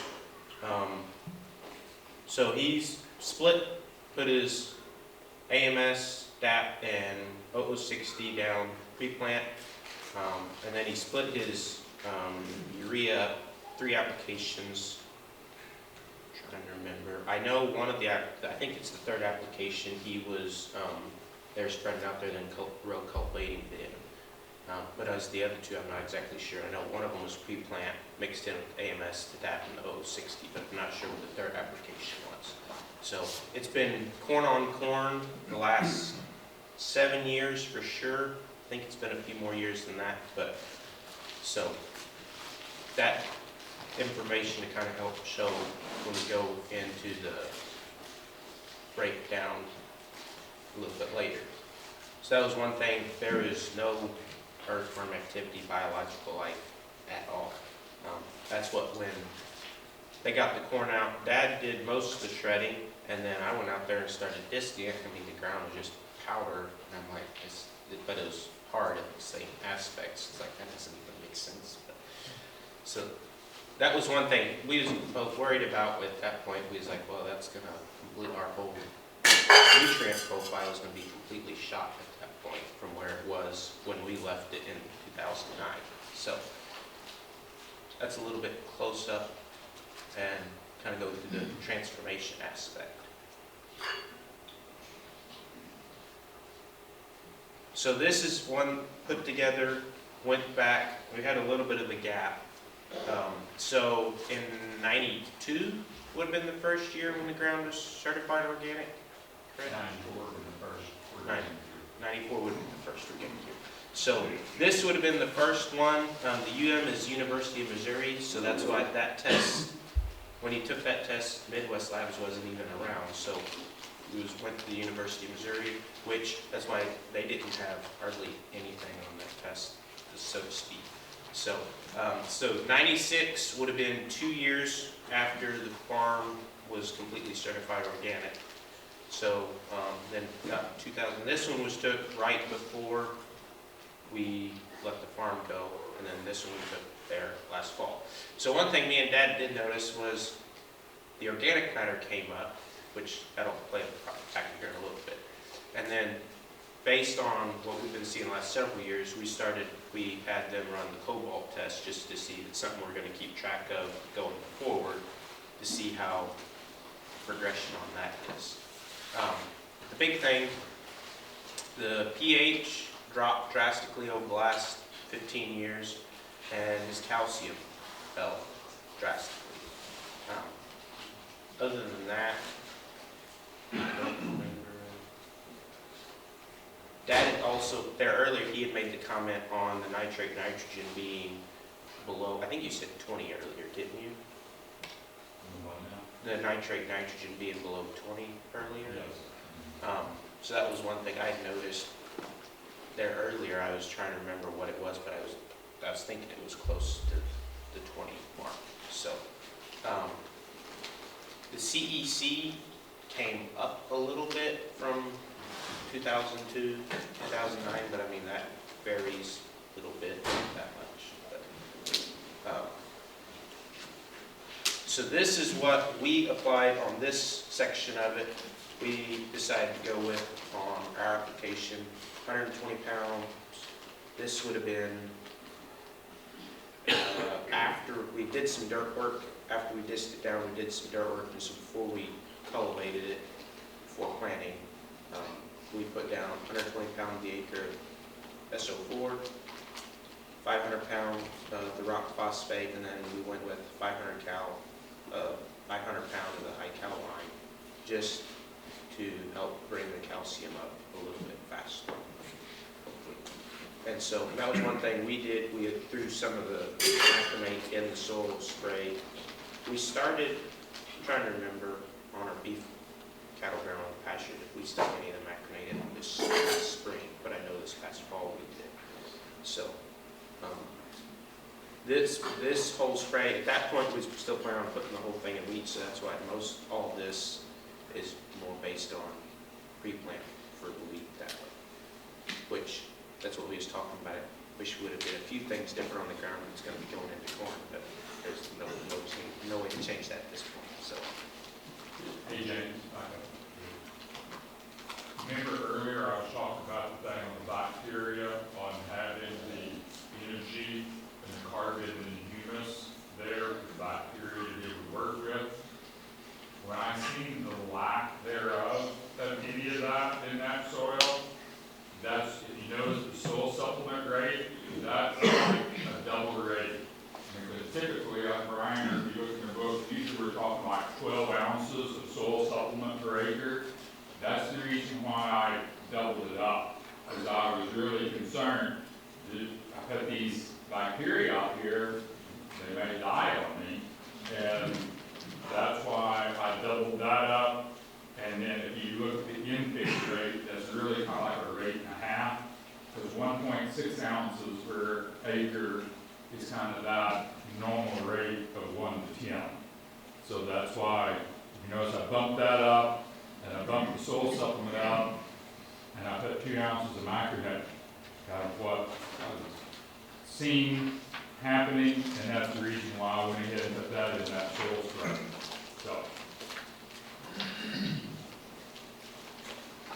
So one thing we was talking about on organic matter a little bit, this was one thing that was interesting to me as we got this back.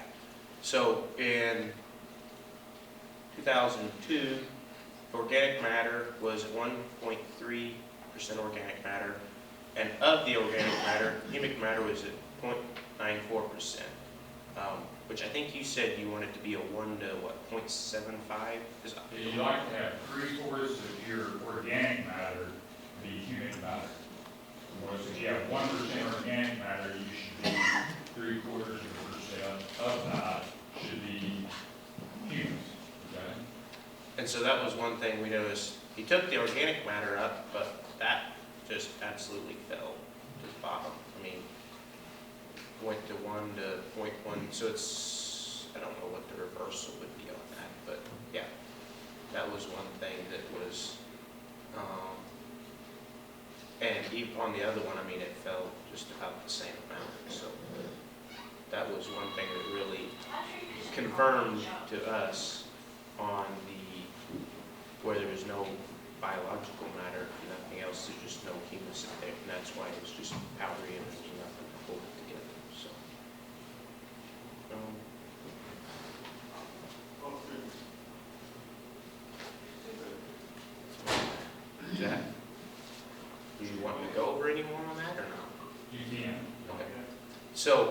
one thing, this is how it ended up on test plots. We was trying to do some test plots on wheat this fall, just when we figured out we wasn't going to be doing much on getting the whole thing planted. So we have in this is some einkorn wheat we planted. We've got several test plots out there just to play with that and see. We got some regular wheat and then we got barley. But just getting back into the testing aspect of it and doing different things, different test plots that way. So that's going to be our wheat test plot, and all these three here will be all going to double crop beans, and then this all over here will be going into corn this coming spring. That's the plan these days, so, which that is subject to change still. So.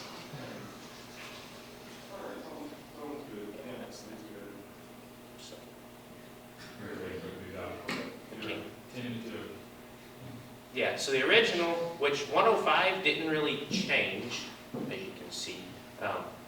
Barley, einkorn, and regular wheat split up, and double crop with soybeans, and then down there where we're at, we're on ridges. So what our normal plan was back when they was doing it was put the beans planted on the flat, and then as you cultivate it, you get somewhat of a ridge formed up, and then you plant the green manure crop on top of the ridge, and then next spring you come in and just peel almost strip till in a sense. You could come in and just peel the top of the ridge off, and you just plant the corn out of that. So that way you don't have to worry about hipping it up, just because the way the irrigation is down there, you need the ridges. So that was the plan for 105. 106 was where we was going to put the wheat and then cross seed in the clover, and then cut the wheat off and then just let the clover come up.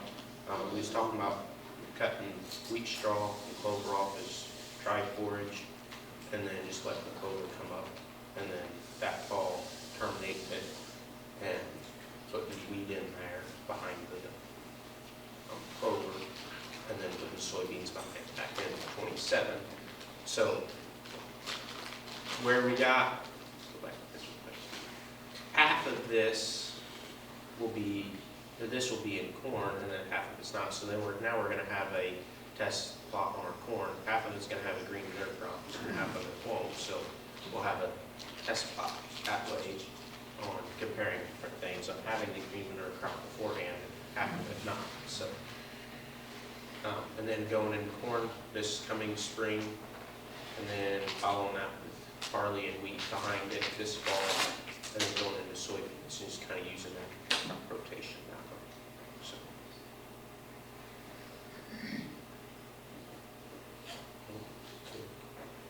107's kind of we had it split up that way, but it's kind of got merged into 106 at this point, so there's not going to be, all of that's not really applicable. And then, yeah, this is all subject to change just because we're farmers. So. That's part of agriculture. So, go back. Back to the soil test.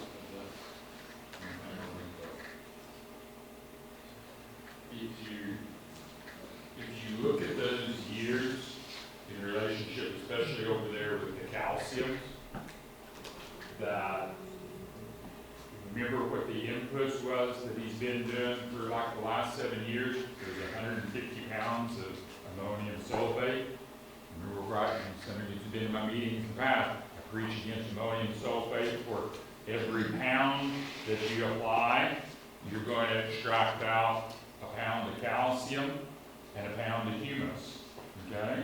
I think that this, I hate to say it on my farm, this is a prime example of what I've been talking about. You can see what happened.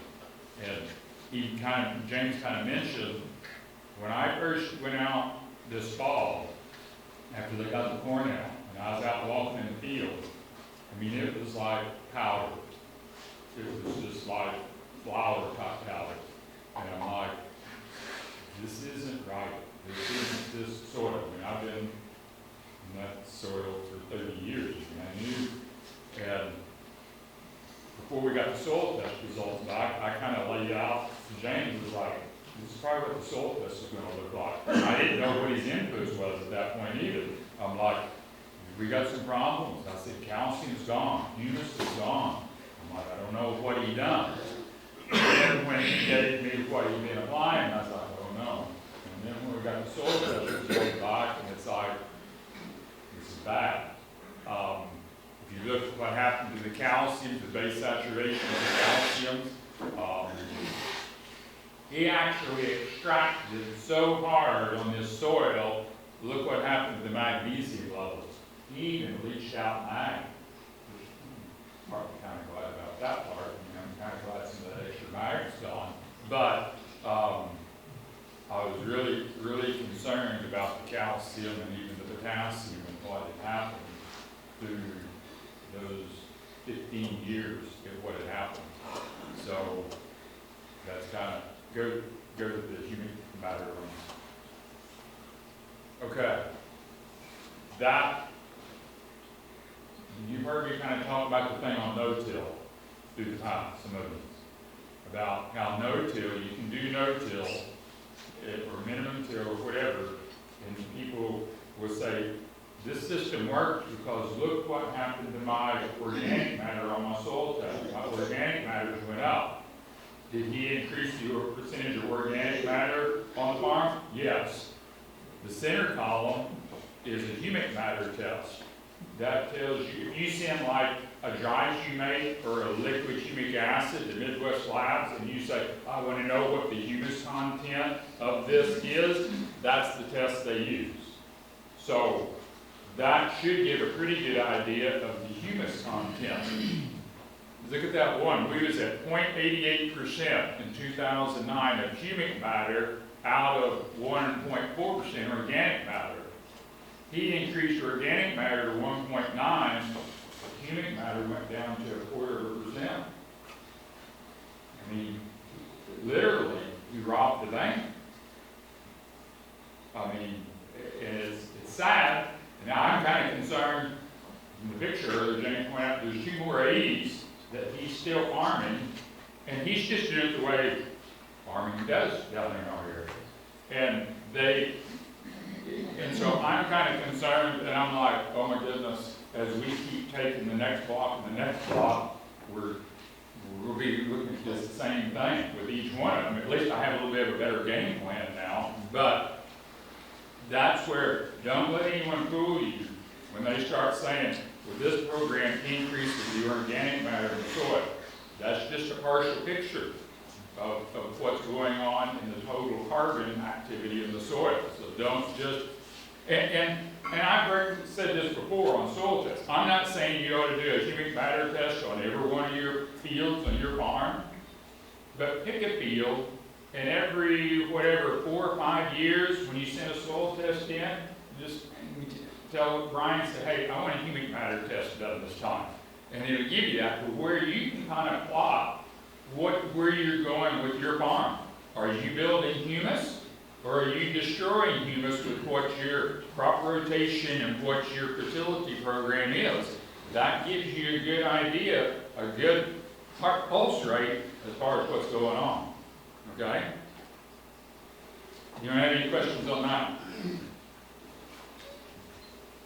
So if you'd be, let's say on some of those lower humic numbers, if you apply a humic acid or something, would that change that at all much? Well, like I said earlier, where I doubled the rate of the soil supplement product is a 6% humic acid. So technically I did double up on my humic acids going in there. Now,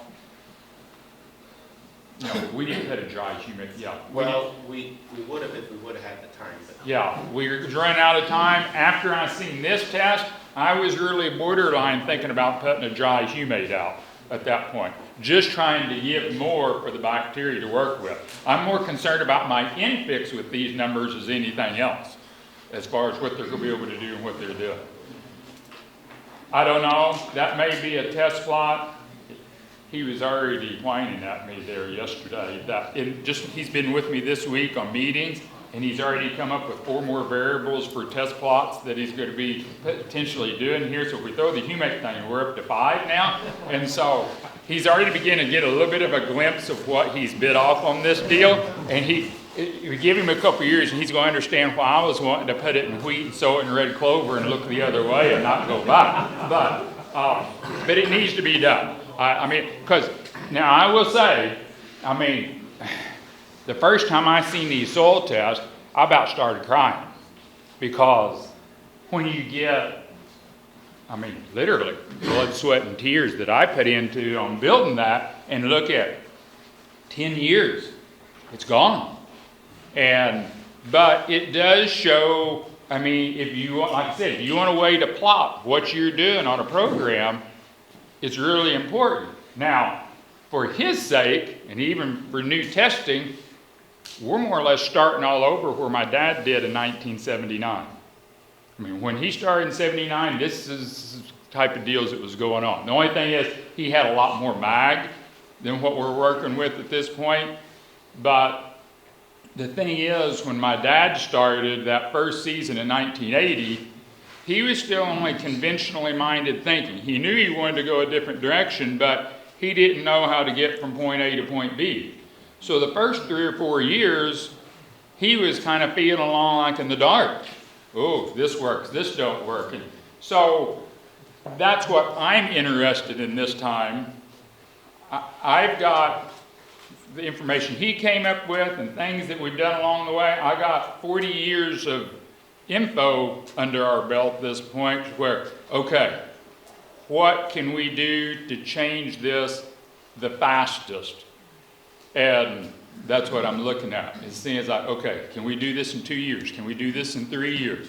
Instead of it taking him 6 or 7 years because he was learning as he went, it's like, this is what I think will be the best program. And doing that on some acres, and then some acres doing different things, and just like, what's going to happen? Okay?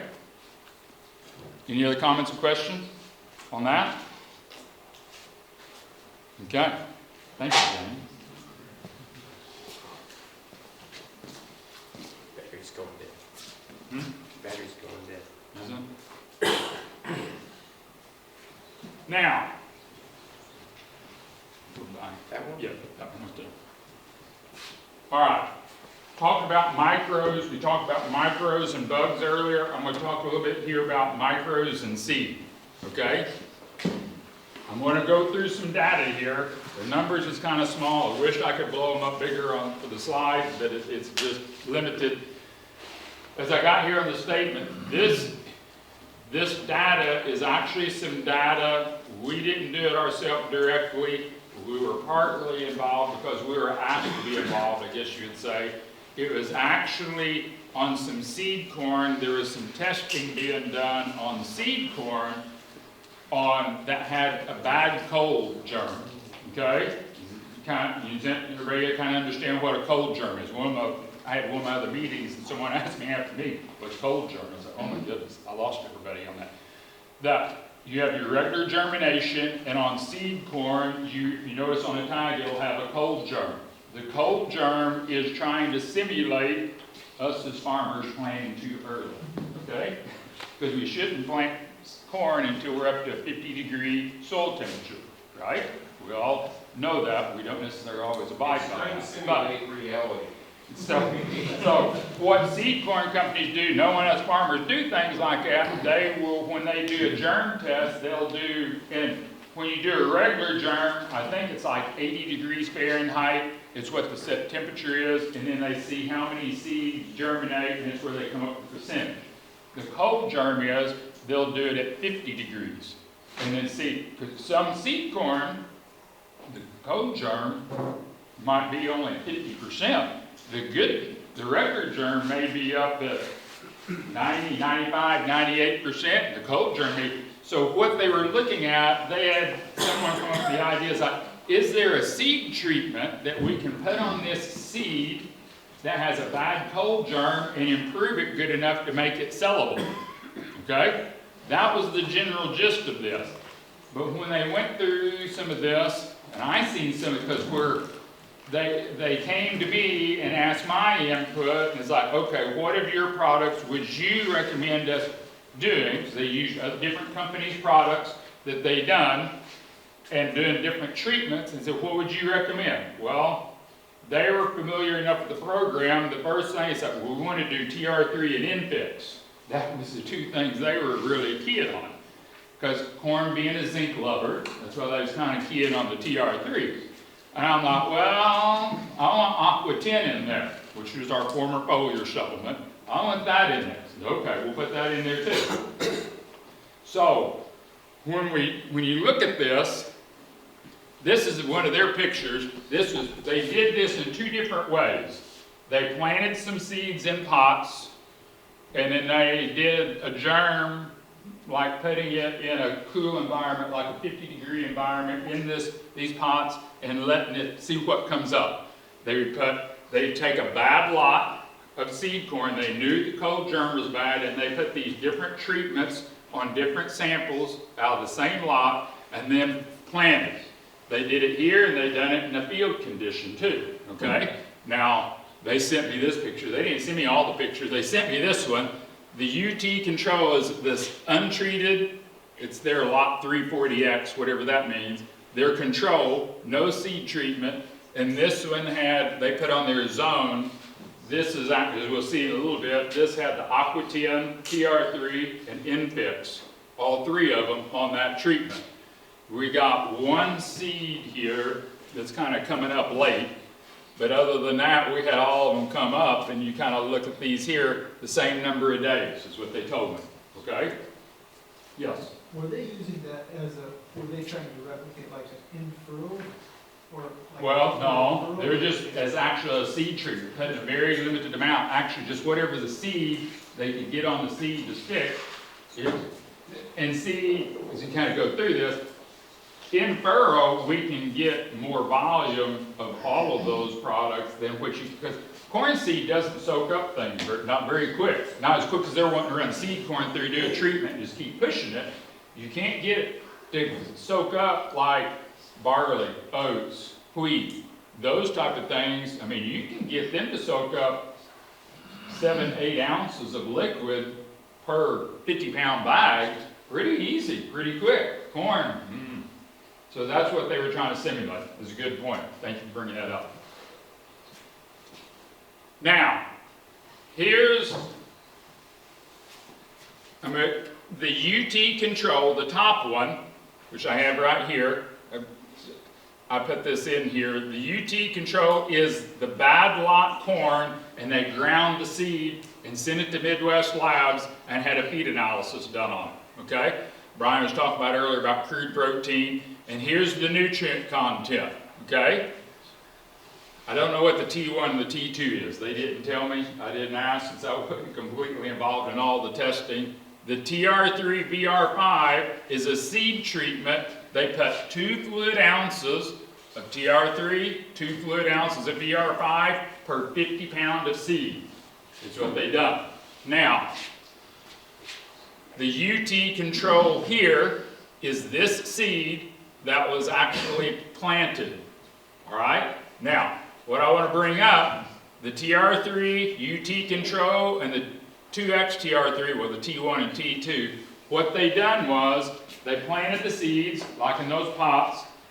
When it came up, they took the whole plant and the roots, washed the roots, so they had this corn stalk, most of the pictures I've seen was about this tall, took the roots and all, and sent it to Midwest Labs and did a feed test on it, okay? So that's where these numbers, this is plant, root, and everything, okay? So this is the UT control, the whole plant, everything, and here's the regular TR3 BR5. We didn't get any increase of crude protein, but the double rate of TR3, which is 4 fluid ounces of TR3 for 50 pounds, we actually had an increase of crude protein on that total plant, just with 4 ounces on the seed. All right? That isn't that much on giving us that. If you look at zinc, Obviously, the TR3 has zinc in it. The control plant had 13.3 parts per million. The TR3-VR5 is 139. The 2X, the TR3 is 375. So when you kind of look at some of these different numbers, that's what, because I went through a bunch of this when we had our dealer meeting back in December. We had all of our dealers together, and we was going through this, and some of my dealers, they were just intrigued by the nutrient contents difference. And they're like, you can put this small of an amount on, and it makes that much a nutritional difference in a plant. And it can, okay? When, especially if I show numbers like this in a dairy farmer setting as compared to a cash crop corn farmer, these numbers really is going to be irrelevant to him. He don't care what the total crude protein of the whole plant is increased. All he's wanting is that ear and the grain off from it. A dairy situation, when you're taking corn silage, this thing, you have increase in crude proteins, and some of these numbers can make a big difference, okay? Now, here's probably more their germination side of this. In my lines, whenever I ain't figured out how they got moved when I put these lines on here. This is a lot with a vibrance seed treatment, a chemical seed treatment. That's what this one is, that they had that data in there. Then we have the 340. Here is some of the different seed treatments that they were doing. They had their emergence populations, and then they had the number of full ears and the number of half ears on the stalk. This is where they let the stalks go to full maturity. So they were going to count the number of ears and to see if the seed treatment actually made a difference on the viable number of ears. I kind of put this up here because when we look at some of these numbers, really the zone treatments, I mean, there's not a whole lot of difference in some of these populations. There's a 26, 25, 26. This one, the zone one here is 28, which the one labeled zone is the TR3 by itself on population. The zone 2X is 28. And then the zone plus, this is what really kind of caught my attention. The zone plus had a plant population of 26. It's down, okay? The zone plus is what they're saying is the Aqua 10, 6 ounces, Infix, TR3 per 50 pound. But even though it had anywhere from 1 to 2 stalks less, it had 23 full ears. So it actually ended up with, percentage-wise, it ended up with more full ears and less half ears than any of the other seed treatments. Remember what I was saying before about some of our products are needed for each other, like the soil supplement, we're needing that in that soil spray, or we get the Aqua 10 in a seed situation. That's one reason why in a seed starter, it's the reason why we recommend the Aqua 10 over the soil supplement is because where we have seen in testing that we have done is we've taken different ones of our products and mixed it with Infix, like soil supplement by itself, put it with Infix, and watching the plate counts, how many bacteria is there initially, waiting 6 hours, checking to see how many bacteria is there, wait another 9 hours, 12 hours, and seeing what happens with the number of bacteria. I mean, it should go up if we have something that's beneficial. Out of all the different products, the Aqua 10 will give you the greatest increase of bacteria in the shortest period of time. Not the MS crystals. You'd think, oh, the MS crystals, that's sugar, it's the energy. Ooh, that's going to make them grow.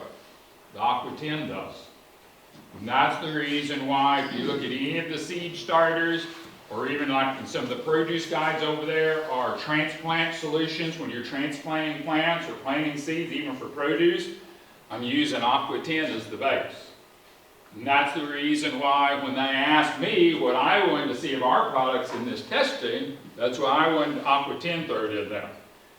They didn't really understand why, but after they got through some of this, it's like, man, that stuff really makes that seed, changes the composition of that seed. And it will, okay? Here is some more data on, this is their 340X lot. Here's the UT control, which is used in every one of these. This is with a bad cold germ. They had some of this same 340X lot that had a good germ and a good cold germ. Okay? So they're comparing with no treatment, good seed and not so good seed. In crude protein, the good seed had an 8% better crude protein as the bad seed. All right? Now let's go down this column. The Infix treated bad seed compared to non-treated bad seed, we have a 7% increase in crude protein. Look at the Aqua 10. We got a 9% increase in crude protein with bad seed. So we actually made the crude protein in bad seed a little better than what even the good seed was without a treatment. Okay? You go to the TR3, we got a 4%. The TR3 plus, which I gotta ask him, he didn't give me that. When we was going through what these different mixtures were, they came up with this. I'm not real sure what this is. I don't know if he added TR3 and Infix, or if he used just TR3 and Aqua 10. I'm not real sure about this one here. And this is another seed treatment. Some of you may recognize that. I don't recognize that name. That flare is another seed treatment here. Now, potassium is one. We had a 3% difference between good seed and bad seed. Jump down here to Aqua 10. It increased the potassium content in that plant by 28%. If you look at the label on Aqua 10, I think it's 0.07% potassium in that, and you put 6 ounces of that per 50-pound bag of seed, and we got a 28% increase in potassium. Now you kind of understand why me or Brian may not be a big advocate. Oh, you got to put potash out here on your ground to increase potassium levels in the plants. You don't necessarily have to have the potassium there to do that. Okay? You may not have to actually add that potassium. Look at some of these other numbers on this Aqua 10. You go across crude protein, sulfur. Here's phosphorus. We got a 17% increase. There's the potassium. You go over here to manganese and copper. If you notice, the Aqua 10 increased manganese and copper more than what the TR3 did. And it's got manganese and copper in it. That's on the label. I mean, TR3's, what is it? That's manganese, oh my goodness, mine, what, 3% manganese. 6% zinc, and I think it's 3% manganese. So, how do you do that? And look over here at silicon. We had a 15% increase on silicon. Now, this is nickel. They were kind of questioning me about this, and I'm not real sure why. I mean, nickel is typically not looked at as one of those metals that you just really want in feed or whatever. And I don't know where the Aqua 10, that kelp, which when your seaweed kelps, they have a large host of trace minerals. I mean, even a little bit of like gold and silver and nickel and things like that that's just naturally in seaweed kelp. Okay? So I don't know if that's where that's coming from or what. But I wanted to show this to your attention. So when we start talking about an in-furrow starter, and you start looking at Infix or the Aqua 10 product, and we start saying, okay, I want to use 12 ounces per acre of Aqua 10 in this furrow starter. And man, what's 10 ounces going to do? Well, what did 6 ounces do? Okay? And the nutrient content of that corn plant, when it's only this tall, that's not very long in its life.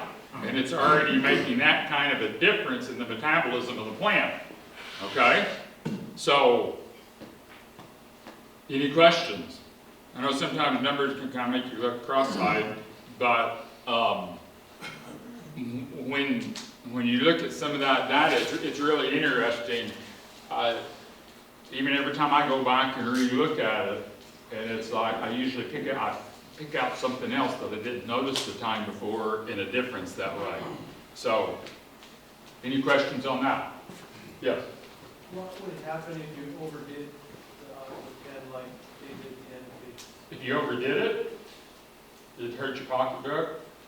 I mean, it's not, if you soaked your corn seed in it overnight before you planted it, it's not going to hurt it one bit. I mean, that would be a benefit. Be the same way with the soil supplement on that side of it? If you're talking about seeds, yes, I'd do that before I would the soil supplement.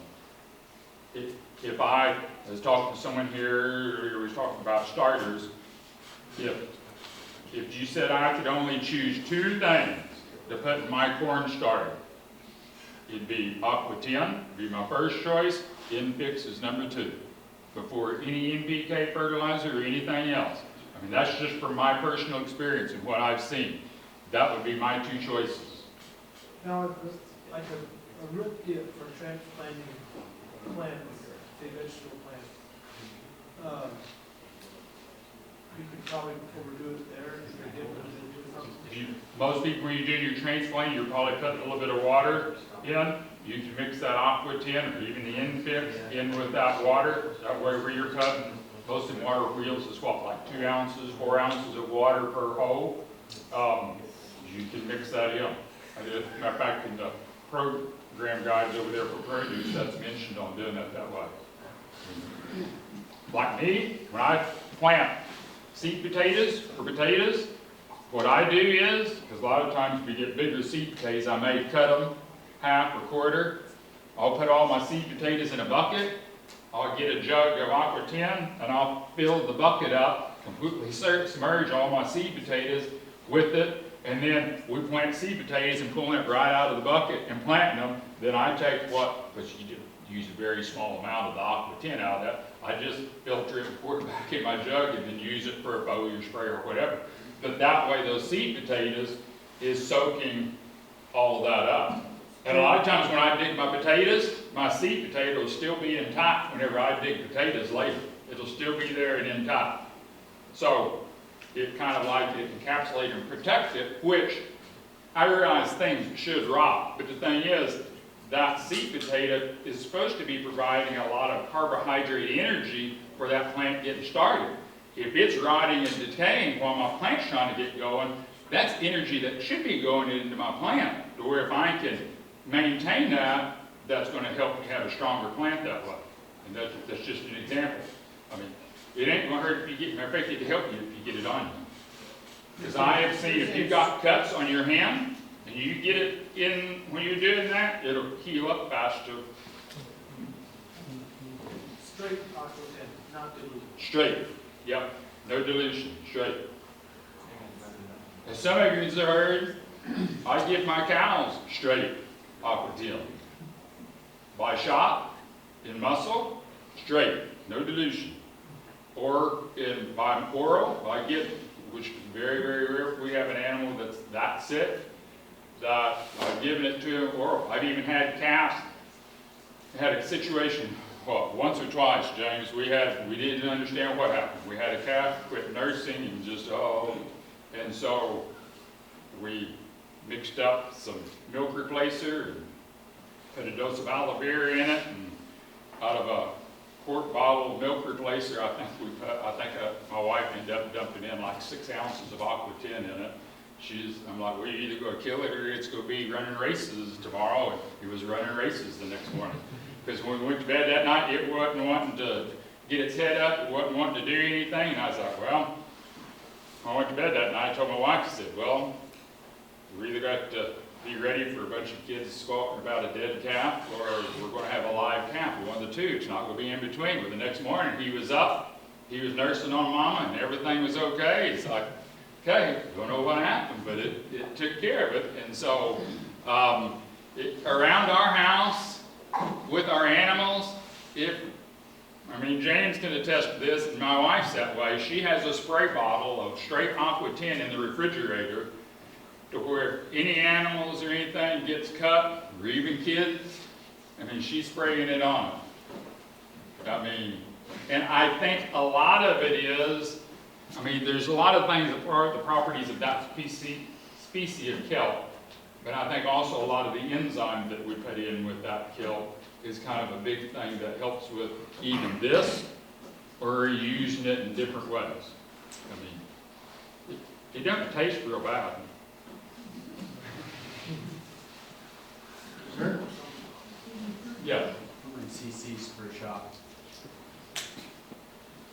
3 to 4. In the muscle. My wife she gives those. Usually when we're running the mama cows through, usually twice a year, once or twice a year, we usually will give them a shot in more of the muscle up here in their neck. If we get a smaller calf, if they don't have as much there, she usually just tries to find where there's the most muscle and giving usually 3 cc's. Because usually when we're doing running them through in the spring, we're also banding bull calves at that point. They're about 5-6 months old because we call calf. So we do banding for our castration on our bull calves. She'll give them, this little bull calves, 4 cc's just like it does its mama, just because they're going to be in stress. And so we're doing that for extra stress protection. We've never used an antibiotic. I've never used a vaccine in the 15 years I've had beef cows there. And I have neighbors that watch us, and they just shake their head, but they won't change. They're used to giving antibiotics and vaccines. Well, you got to do it this way. And I'm like, 15 years, and I don't lose as many calves as what you lose. I think in 15 years we've lost, what, James? Well, 30? all of ours have been Huh? tyrants.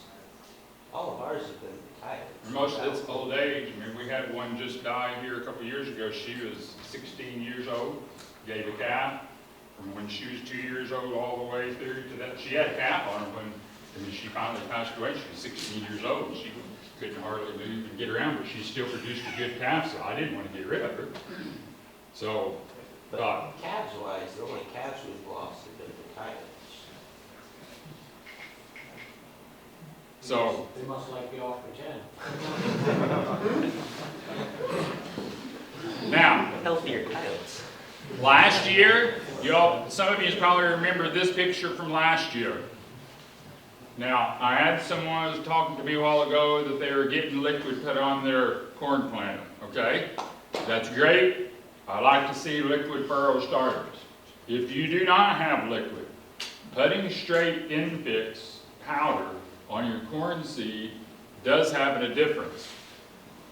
They mixed their dry infix with talc and just sprinkled it in the seed box on their seed. Here's the bottom of the roots on the infix one. Here's the bottom of the roots. This is just talc only. This is a Prairie Hybrids corn seed. Exact same, out of the same lot, same seed variety, everything. The only difference is dry infix. And they were only getting, they were trying to get like 3/4 of an ounce dry weight of infix per acre. They're trying to get close to what we try to do in the liquid, because 0.8 is about where we're at with the liquid, 0.8 of an ounce of infix. That's the difference, okay? They were telling me from their corn monitor, the infix one was running anywhere from different parts of the field, anywhere from 5 to 20 bushels more as just the talc only. They said the infix one was running about 4 pounds heavier in test weight as compared to no infix. And they said they had a drought after the corn pollinated, they had like hardly no rain the rest of the way through. They said that the corn with the infix withstood the drought and didn't really show drought stress as compared. They had an 8-row planter or 12-row planter. What they did, they took the planter where they were putting the talc and infix, they were putting it in 6 rows, and then 6 rows they just put talc. And so that's why they kept loading the planters. So they had 12 rows all the way across the field, with and without. And he's like, when the drought was going, you could see every 12 rows a change in the plants that way. So I bring both of these deals up. It doesn't take large amounts. We can take ounces, and part of it ounces. We don't have to be cutting hundredweights and tons per acre to be making changes in how a plant functions, okay? Any questions about any of that so far? Now, I want to go through, Brian, what time does everybody need to go? What time is it? 3? Is that what everybody's kind of counting on? I don't want to, okay. 3, let me see. No, that's something different. Okay, I want to open a can of worms here. Maybe rattlesnakes, I don't know.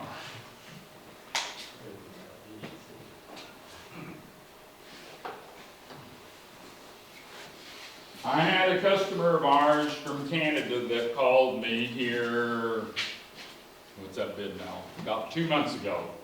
And he asked me a question, and I gave him what I thought at that point. He asked me, they have cereal grains, they have potatoes they raise, and it's off a Hutterite colony. I don't know how millions are familiar with Hutterites. Hutterites live in colonies. Usually there's anywhere from 500 to 800 people that lives on a colony. You get up there, they may farm anywhere from 7,000 to 30,000 acres. Okay? I mean, when they get to doing harvesting or planting, they run 24 hours a day because they have the manpower to do it. I may have a 4-hour shift running a tractor, then I get off for 4 hours, and then, I mean, they can rotate, so they can just keep going and going and going, which makes them efficient. This guy is what they call the farm boss. He's over all of the farming operation aspect of it. He's kind of just got moved into it full term. He's kind of questioning some of the things that the former farm boss has been doing. And this guy has been, the guy that's taken over, has been involved with the zone program for several years. He asked me the question. He's like, I am noticing, I'm going through fertilizer bills, and I'm noticing that they're using these nitrogen protection products on all the nitrogen we're using. Is that hurting my infix that we may be using? Well, what I knew at that point, I'm like, well, I don't think it's the greatest. I was like, it may be hindering it a little bit, but I said, I'll do some research. Oh my goodness, that opened a big can of worms for me. I've been digging on this thing for 2 months, and I'm not done with this, but I felt like I needed to bring this up, is what a nitrogen stabilizer. We hear this term. Now, some of you organic guys, I know this isn't going to be totally applicable, but I think you're going to see that it is going to fit when we get through this. You have 2 hot types. You have a nitrification inhibitors, and then you get a urease inhibitors, which are the main product most companies are using is an NBPT. Okay? Does some of this sound familiar to some of you? Some of these can be used as coatings on urea.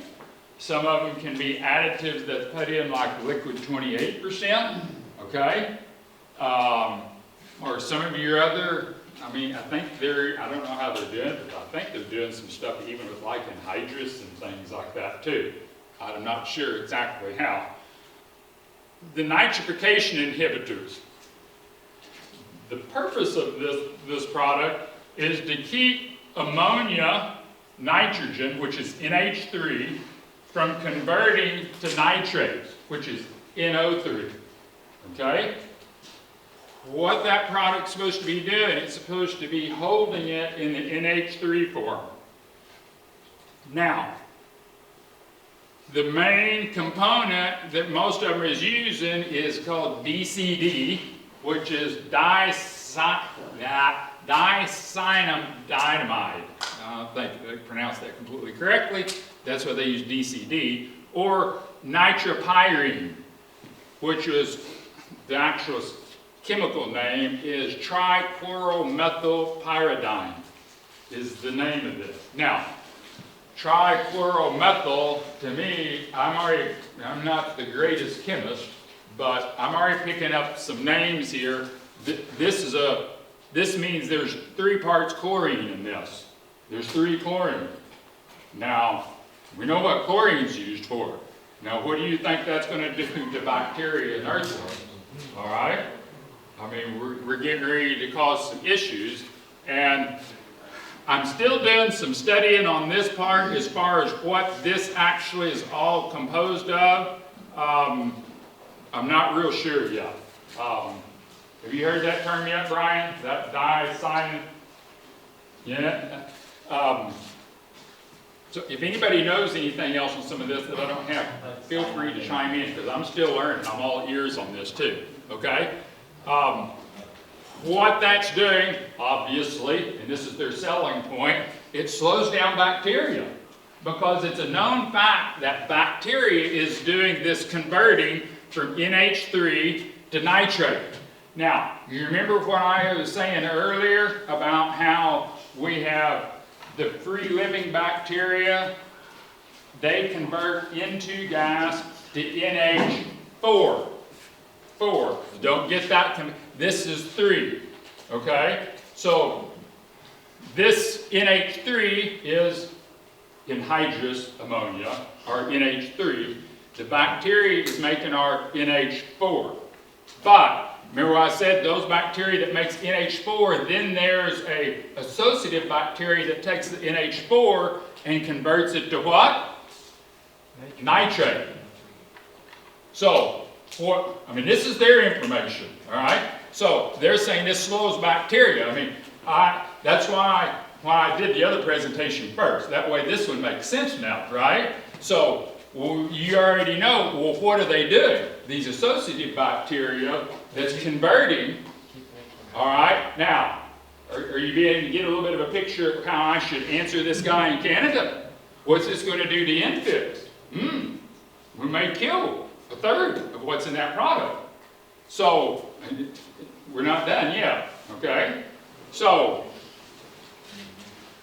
nitropyrene, which is this trichloro, and this is conventional, this is their statement. They really like using this one better than DCD, because DCD, after about, what was it they said, anywhere from a 1/2 inch of rain to 1 inch of rain, the DCD dissipates and it's gone and it's not protecting. This other one, and this is how they said it, nitropyrene remains within for an extended time.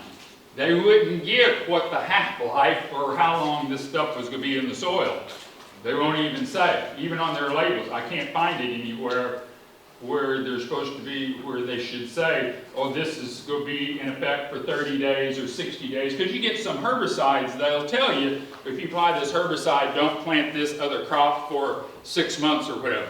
They're not wanting to say that on this for some reason. So, now, the urease inhibitors.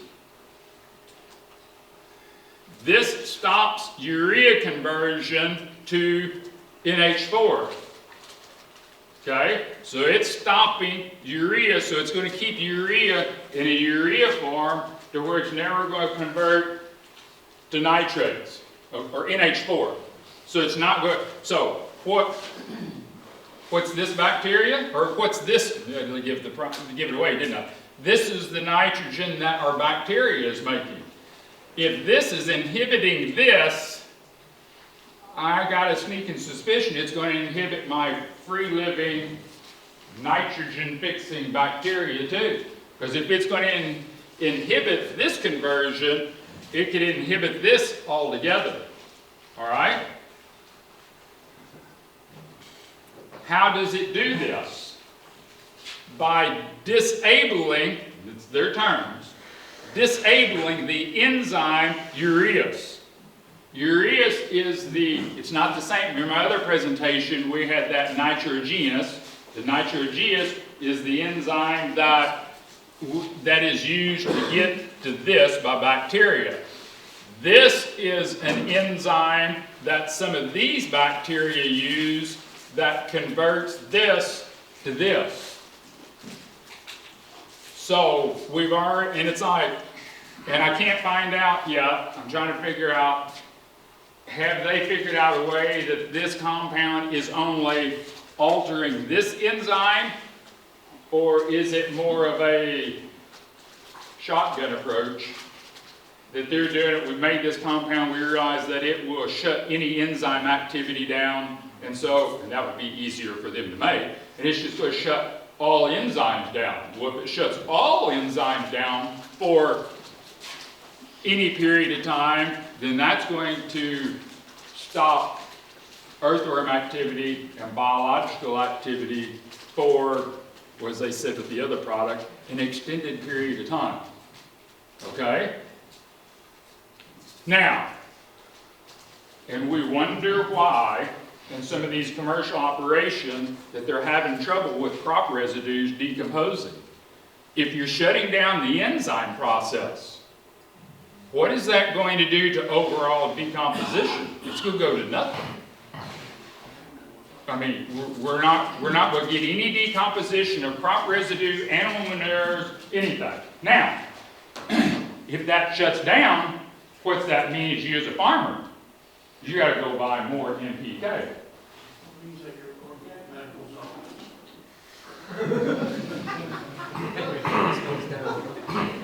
So, and like I said, and your profitability goes away too. Now, you heard what I said of how important I think enzymes is. Evidently, enzymes must be really important, or they wouldn't be targeting that as the key point in shutting down biological activity. That's the reason why my dad had learned very early on that enzymes is the key in biological activity, and why conventional and organic side, I should say several, not all, of our products are fortified with enzymes. I'll go through the list. The liquid cow, 31818, 102010, they're fortified. Like I said earlier, the kelp grow, the soil supplement, the aqua 10, the TR3 and the BR5 and the trace mineral products are not. Okay? And what's the big thing why we want to use MS crystals over other sugars? It says it on the bottom. It's a high enzyme, cold processed sugar. We need those enzymes, I mean, literally, we need those enzymes. Even for us breaking down food, we need enzymes for that. Enzyme plays such a key, important part of so much of the life process here on this planet. Any comments or question on this slide before I move on?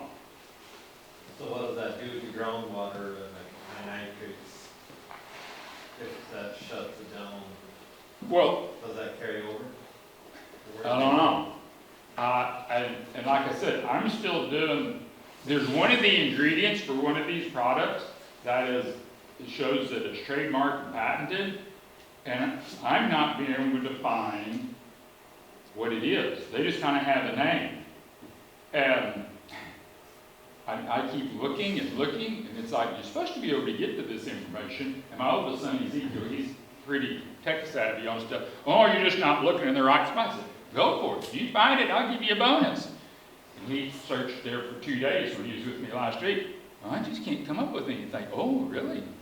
That ain't as dumb as what you think it is. I mean, and we was talking about weather earlier, okay? I'm not one of these people that just conspiracy minded or whatever that way, but there is some really evil people in the world that money talks, and they're going to do things to make money, whatever it means. And so that's, when I see something like this, it really concerns me on the sustainability and the efficiency of soils. Okay? Anything else before we move to the next slide? Yes. So there might be a reason, so some of the conventional farmers around there have told me that the reason they have a problem getting rid of the corn stalks because their bushels per acre is so high that they have so many stalks. Remember what I was saying earlier about increasing organic matter, but not, I mean, you use something like that, it's going to really make organic matter programs, oh man, look how much we're increasing organic matter, and since we started using this, and it's like, oh my goodness, this is a vicious circle. But you know what the solution in our area is to that problem? A match. Really? They'll burn stuff, they'll burn anything, right, Jane? I mean, my wife's uncle used to be a dispatcher at the local police department.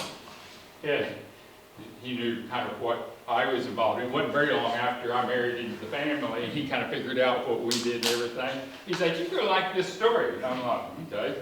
He's like, he was working one night, and he had someone, I forgot what federal agency it was, called him. It was like into June.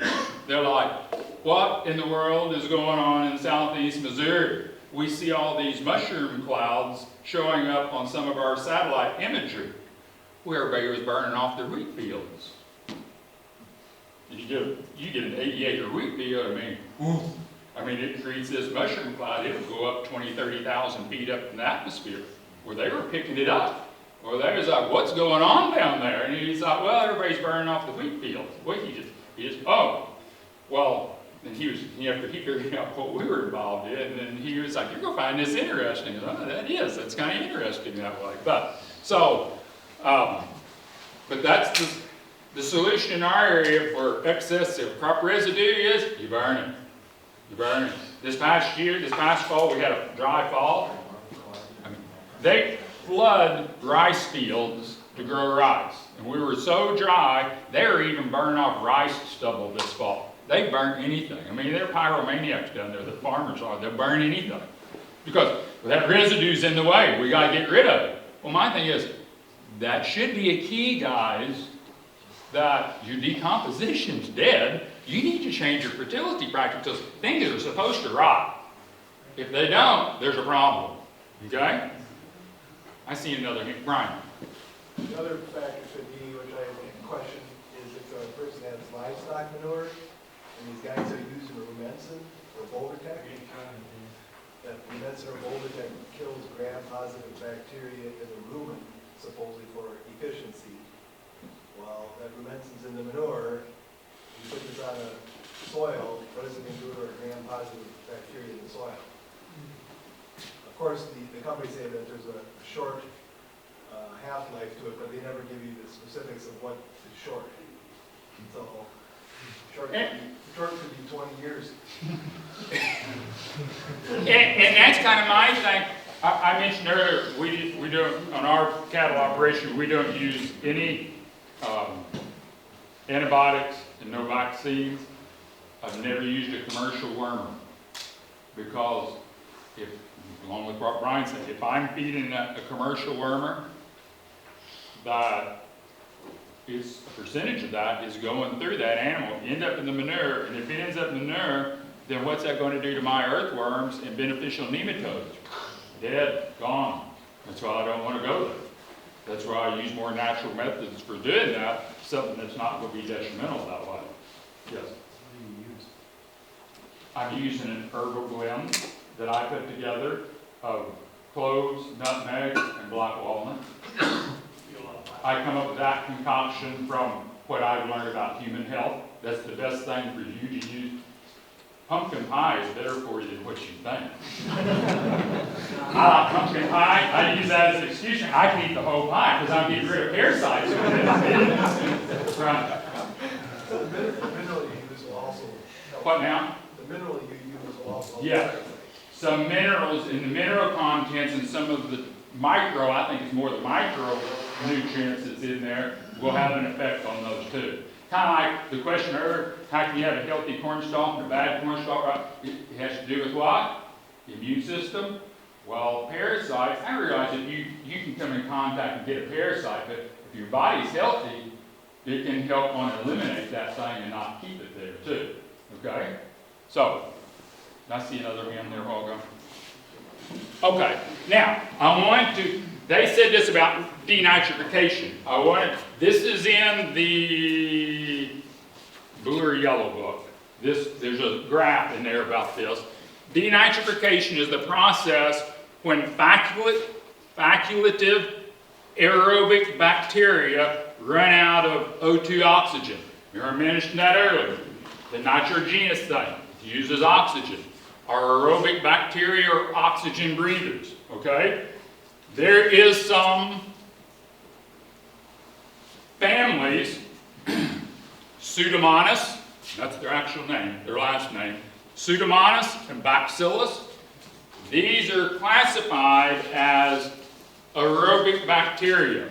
They breathe in oxygen.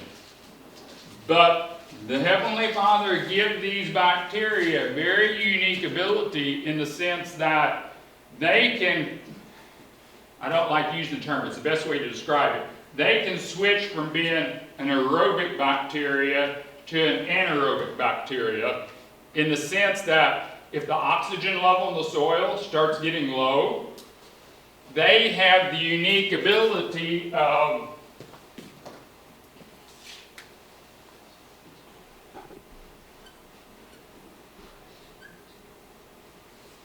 what's this? Let's talk about this earlier. NO3, nitrate nitrogen. We got 1 part nitrogen and 3 oxygen. These families have the ability, if the oxygen level starts getting low, they start robbing one of these. They'll take it down to 2, and then they'll take it down to 1 oxygen, and then they can rob that one, and then we have nitrogen left by itself. What's nitrogen? It's a gas. It's gone. It leaves. Okay? So, these guys have that ability that if they start running out of oxygen, they can be sneaky and start robbing it. Used to, we always said, and I probably don't emphasize it enough, if you pull a soil sample, make sure that soil is dry before you put it in that bag and seal it up. The reason being is, if you've been on InFix program, you've got these families in your soil. You seal them up, and there's enough moisture in there, let's say, to germinate seed, and they ride from here all the way to Omaha, Nebraska, they're going to run out of oxygen. So what are they going to do? They're going to start robbing your nitrate nitrogen, and then you get your soil test back. So, remember I said we want at least 20 pounds of nitrate nitrogen per acre? You get your test back. Man, there's only 5 pounds left out there. Man, what happened to that nitrogen? Well, it volatilized on the ride to the lab. Okay? That's the reason why you want to make sure your soil is good and dry before you seal them up in a bag, or this can happen. Okay? But it can happen in the field too. Oh, I didn't think I had that in there. So we convert nitrate, can rob 2 of the oxygen off for these poor guys to be able to breathe. We have NO, which is nitric oxide. All right? Now, what would create a situation like this out in your field? Think about it. What would create a situation to where we're going to get denitrification and this is going to happen? All right? Excess rain. I mean, that's one of those things that we can't control. We as farmers, we can't control that. I mean, we can control several things. We can't control milk prices and we can't control the weather, right? So, high mag, or the soil pH being high. That can make, now obviously, if we've got high mag, that's going to pull the soil particles closer together. Our volume of our soil should be 45% air, okay? If we have a high mag soil, that mag condenses that volume to where we may only be running 20-25% volume of our soil is air. Well, that's done limiting these guys, right? So Excess rain, high mag, a soil pH high. Usually, if soil pH is high, typically we've either got excess mag or, back to our discussion this morning, excess limestone. We stumped our toe with limestone, we run our carbonates up, which runs the pH up, which we spread limestone. It's a stone, all right? If you get calcium carbonate in an extremely concentrated deal, it makes a soft stone. I mean, that's just the nature of it. If we over-apply calcium carbonate to our soils, we can make it a soft stone. So, either one of those can cause this pH situation.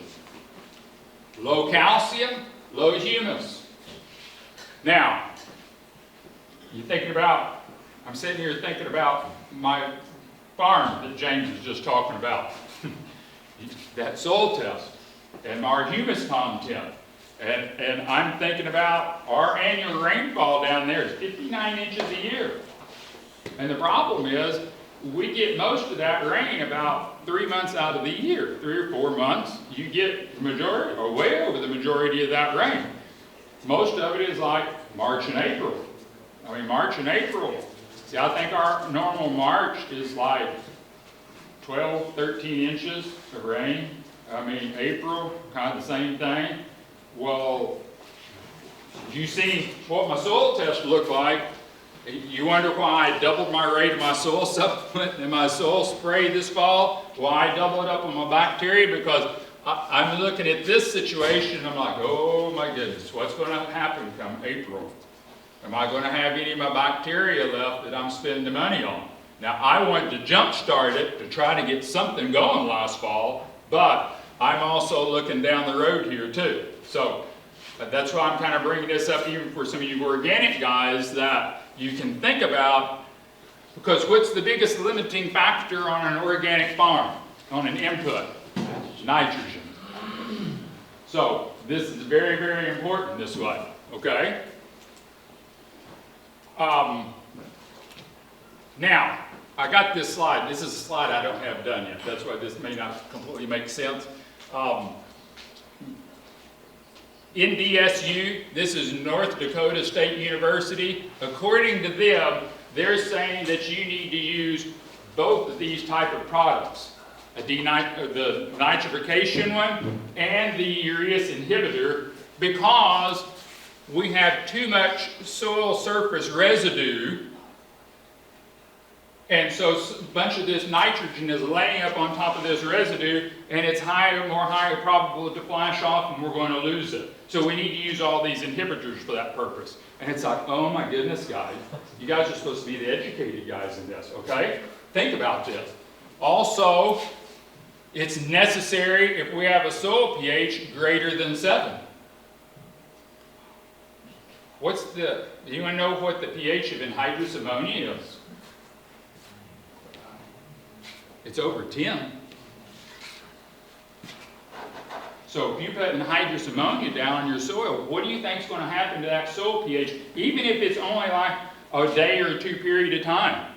The pHs in this soil, when they're putting that anhydrous, they may start with a soil pH of 6.5, but it may go to 8.5, and then 3 or 4 days later, it may come back to, but what's happening in that 3 or 4 days? And that's like, oh, you better make sure you put this stuff on here. That way you don't lose this.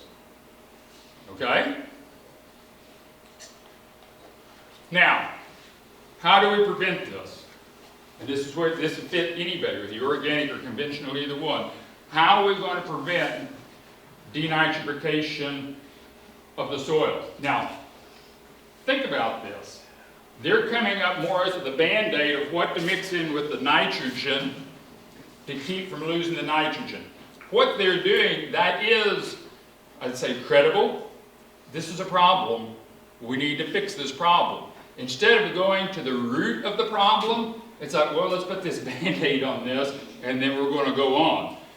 If they would address the thing of high magnesium, which you get in our area, if someone needs the lime, you know what the university recommends first? Dolomitic limestone.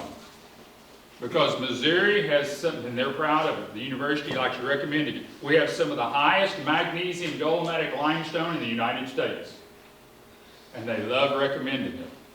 I mean, you see that red stuff piled up everywhere down there in the fall, and it just makes me cringe.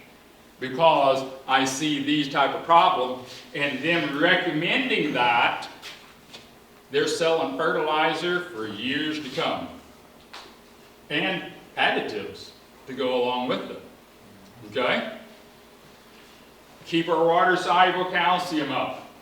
Keep that up. Which, like I said earlier, if I couldn't talk about calcium, there's nothing to talk about earlier. Maintain your aerobic bacteria. Now, I realize some of these things is going to tie into this, but this also goes back to the question I get asked a lot. How long do I have to keep putting Infix down? When can I quit using Infix? Well, when you can control the weather, you can quit using Infix. That's my philosophy, because as long as I get excess rain, and long as I'm having a mag problem and or a water-soluble calcium problem, I'm going to need to refortify my bacteria if I'm wanting optimum production. Okay? It's not to say you can't survive without it. I mean, obvious. But if I'm wanting optimum production and productivity, we're going to probably have to refortify to some extent to another. And it's going to kind of depend year to year. I mean, I'm not probably going to keep using a double rate of Infix in my fall sprays forever. Now here the first 2 or 3 years, yes. Until I know I got this ball rolling in that soil down there and got things functioning the way I want, I'm probably going to use double rates. But it's not to say I'm not going to do it forever. Because it's like on my beef operation where I've been at that for 15 years now. We're putting a regular rate of Infix once a year, broadcasting it out there. And I got good microbial activity. So, but I've got my mag levels down, I've got my calcium levels up, I'm still working at it, it's not ideal, but it's good enough, I know I got good survivability going on. Now, this is something, if you're conventional, if you're wanting something natural to prevent denitrification, to prevent leaching of nitrate.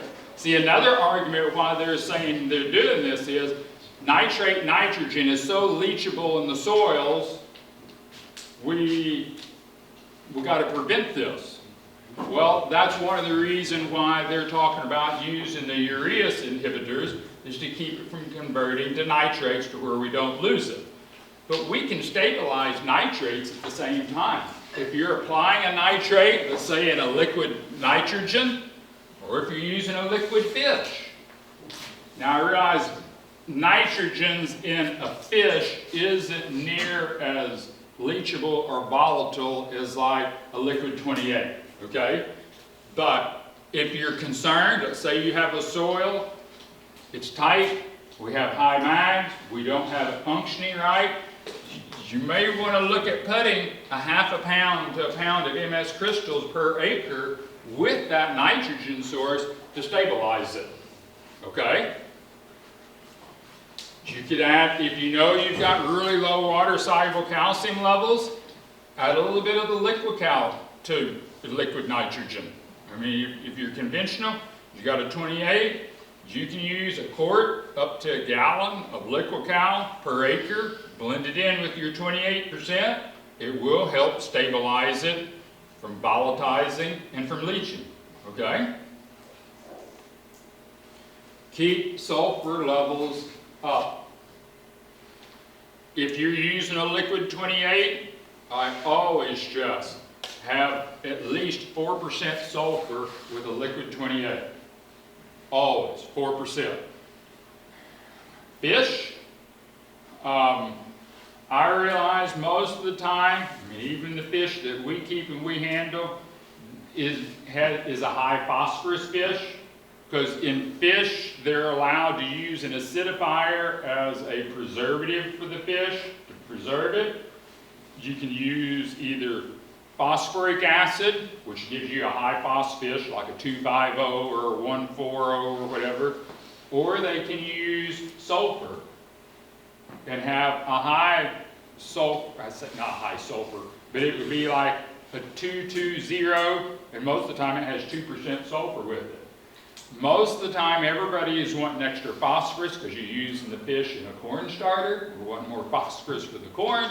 That's where everybody tends to lean. But sometimes for soil activities, and if someone's not using enough sulfurs in your program, having a sulfur adjusted fish may be as good or better alternative that way, okay? If you're organic, I really emphasize make sure you're doing things like with your supercal SO4, anywhere where you can pick up sulfur. I mean, even conventional too. We want to keep these sulfur levels up, all right? I always kind of laugh. Where I'm conventional on the beef operation, I still use, not a lot, I still use a little bit of dry urea. And I will go in when I get my dry urea, I'll have them blend enough elemental sulfur with it to have me a 5-to-1 ratio, where I have, for every 5 parts of nitrogen, I have 1 part of sulfur. Well, I'll go in there and I'll give them my blend. Okay, I want this much urea and I want this much sulfur. Blend it in, and I have my own buggy I show up there with. And the agronomist there, he does this every time. He don't know what I do, okay? He doesn't really know me or know what I do. And so he's like, that's an awful lot of sulfur to be putting down in a year's time. And I kind of chuckle, it's like, but if you only knew how much sulfur I've already put down before I come get this, I'm like, this is only 1/4 of what I use, and you're worried about this little bit of sulfur. I've already put 50 more pounds down before I come to you. But it's interesting how conventionally, and I said, the local people, a lot of them do not really realize what's going on. They're just rehashing information. And that they're hearing, well, we don't want to overdo sulfurs, we can have these issues with sulfurs. Well, why are they really kind of being told we got to keep sulfur rates down? Well, if they can keep sulfur rates down, what's that going to do to nitrogen sales and repeat sales on nitrogen? It's going to stay up, okay? So keep our sulfur levels up, okay? I mentioned here 5-to-1. I want to maintain a 5-to-1 to 7-to-1 to nitrogen to sulfur ratio, and this is on inputs going in. If I'm using, even if you're doing manure, let's say you're planning on putting this manure down and you're going to be putting down 30 pounds of, adding 30 pounds of nitrogen with this manure.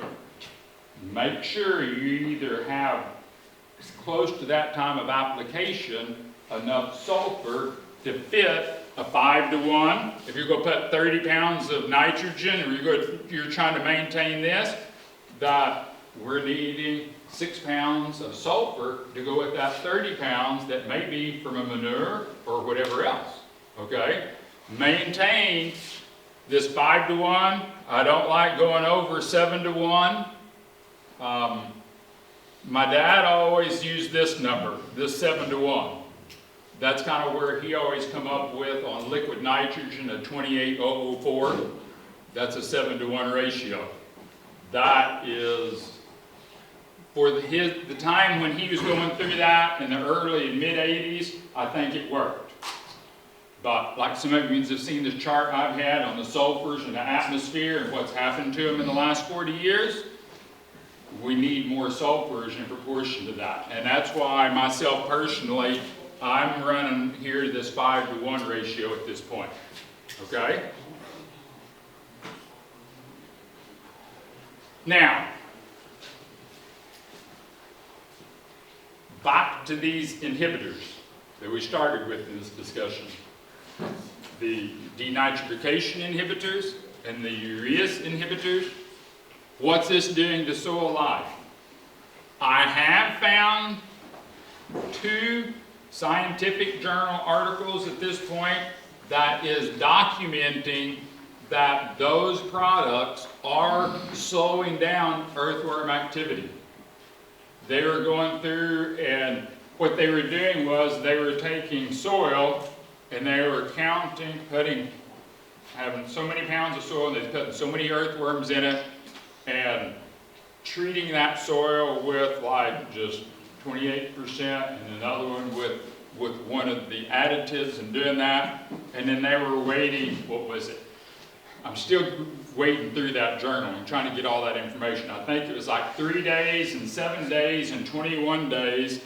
They were counting the number of earthworms in their plot and weighing the earthworms. What they found with any of these inhibitors, or nitrogen stabilizers, that the weight of the earthworms decreased and the activity as far as earthworm castings was decreasing. So these earthworms aren't as active and they're not eating as much and pooping as much that way, okay? So that's going to have an effect. I only found one study so far, as far as where they have done a bacteria study with these stabilizers. And they're saying that the bacteria plate counts are staying the same. Okay? My question was, they didn't distinguish between aerobic and anaerobic bacteria. Okay? Your anaerobes is the one that's going to create disease, root rot problems, smut, and all these different diseases is being treated by these anaerobes. I would like to see a study to do the bacteria plate counts again with these stabilizers and break it down between aerobic and anaerobic. Even if they didn't give you all your different families, but even if they give total aerobic, total anaerobic, and looking at the percentages and redo that study, I think it would be a little more interesting that way. I think we would see, because our aerobic ones are a little more dependent on some of these enzymes that they're specifically targeting, and I think our aerobic counts are going to go down and the anaerobes are going up, because it's going to seesaw. You can't have a vacuum. And I think that's the reason why there's like, well, we did it before and after and the bacteria count was the same. It's not killing bacteria. Well, but we don't know if it's the good guys or the bad guys at that point, okay? Now, plant energy. I can't find any studies at this point as far as where anyone has seen what is going on with plant energy. The actual like bricks of a plant that has had these type of products put on there, at what's going on. Now, I skipped one there. What's this doing to zinc? I picked zinc because if you look at some of our information, zinc is very important in the enzyme process, whichever enzyme you're talking about. The trace mineral zinc is extremely important with that. Is what they're doing on the stabilization and slowing the enzymes down, are they more or less tying up zinc? And if they lock up zinc, then none of these enzymes can function correctly. I've not been able to find an answer to that. If it is, corn loves zinc. And that kind of defeats the purpose if you're putting this stabilizer on here, but yet at the same time we're cutting zinc out. What's that going to do to the corn health that way? And then my last question is what's the overall dynamics of these type of products on the Zone product line? I'm going to say at this point it's going to be very detrimental where the product line is built so much on enzymes. I see this as being a very potential negative thing that way. So, like I said, I'm still working on this. If you hear I get caught in Canada here next month, because I'm planning on doing this presentation up there, because the guy asked the question up there, and he's supposed to be at the meeting that we're going to have up there the 8th of March. So be praying for me on the 8th of March. I may not make it back to the United States, I don't know.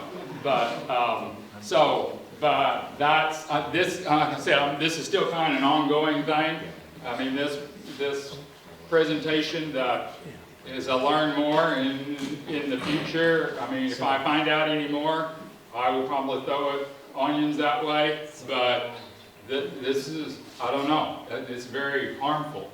How long have they been putting these stabilizers in the 28% nitrogen? What now? How long do you think they were putting these stabilizers with the nitrogen? Well, in our area, they're asking. Because it's like whenever I go to get urea, it's like I'm gonna use that analogy where I go on the sulfur thing. Every time I go, the co-op where I get it, they always ask me, do you want, they use the brand names, like Inserve, and I mean, you go through all these different names, these different products, and they're like, do you want that put on your urea? And I'm like, nope, don't want it. Now, I do know, I've had some people tell me, probably for the convenience of the local co-op, the co-op, they can order their nitrogen in with it already on it, the dry or the liquid. That way they don't have to worry about mixing it in. It's a convenience factor for them. So, if you're buying nitrogen, I mean, if you're conventional, you're buying nitrogen, you're concerned about this, ask. So does this have this on there? I mean, if they say no, or if they're asking you, hey, do you want this on there? Agrotran, does that sound right? I think that's one of them that they always ask me. That's one of the brand names that they ask me about. You want Agrotran on there? No, I don't want that. And ask. If you're buying nitrogens, ask. I mean, if this is something that's keying with you, find out. I mean, if you're wherever you're buying it and they're already getting it done that way, and ask them, hey, can I get it without? And if not, then you may have to shop around, maybe try to find something somewhere else. Yes? I got some last August, I think, and that's all they had was that stuff treated. It was already treated? Yeah, that was the one back over. So, I mean, if you're conventional and you're getting this stuff, I mean, ask, look, I mean, it sometimes, and that's what I was saying, I don't necessarily blame the local people that way. I mean, they're just kind of, and most of them, I got a presentation I went through at our dealer meeting, and this floored me. I get a couple chemical magazines and a couple magazines for like fertilizer distributors that I get, conventional. And they had a big thing in there for 2025. They did a 25-year summary. Do you realize that the number of, I'm talking about fertilizer, the number of ag retailers in North America has shrunk by like, what was it? Remember what that was, Brian? I can't remember what it was now. It has shrunk by like 70, I think 60 or 70%. There's fewer that's bigger. Yeah. And there's not as many mom and pop places, and that's why the place where I get, when I go get urea and I go get some of my other things, that we still have a farmers cooperative. I think there's, 5 stores? I think they got 5 stores in southeast Missouri. They're the only locally owned fertilizer place left in like 6 counties around there. And I keep telling guys, I'm like, hey, even if we don't agree on a lot of other things, I'm like, buy your stuff from them.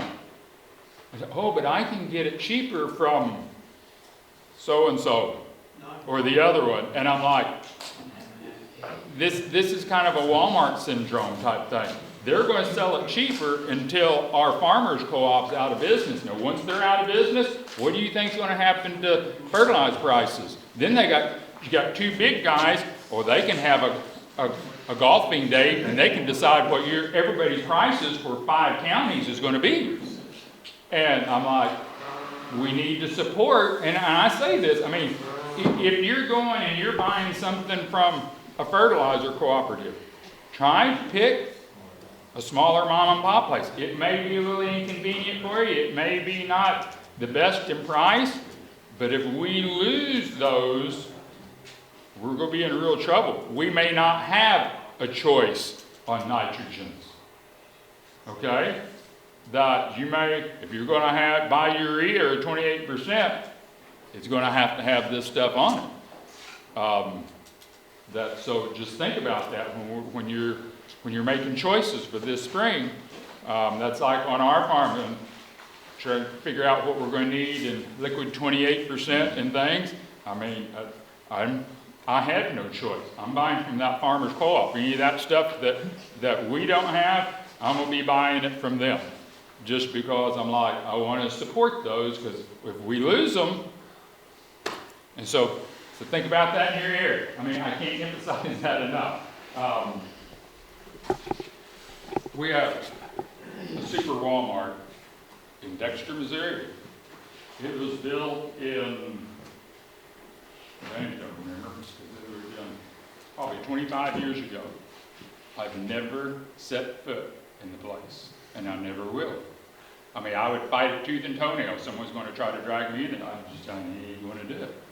That I will go anywhere, and after years, like, well, how can you make it? I said, well, I've made it 25 years. When I first was like, I'm not going there, it's like, well, where you do this, where you do that? So I'm going to find it. I mean, God gave me a brain. I'm going to figure out another way to do it. And they're like, well, I don't know how you'll be able to do that. And it's like, I've survived. I mean, I got clothes. I've been able to figure out how to do things. And so, but, okay. Anything on that? I told you I was going to open up a can of worms.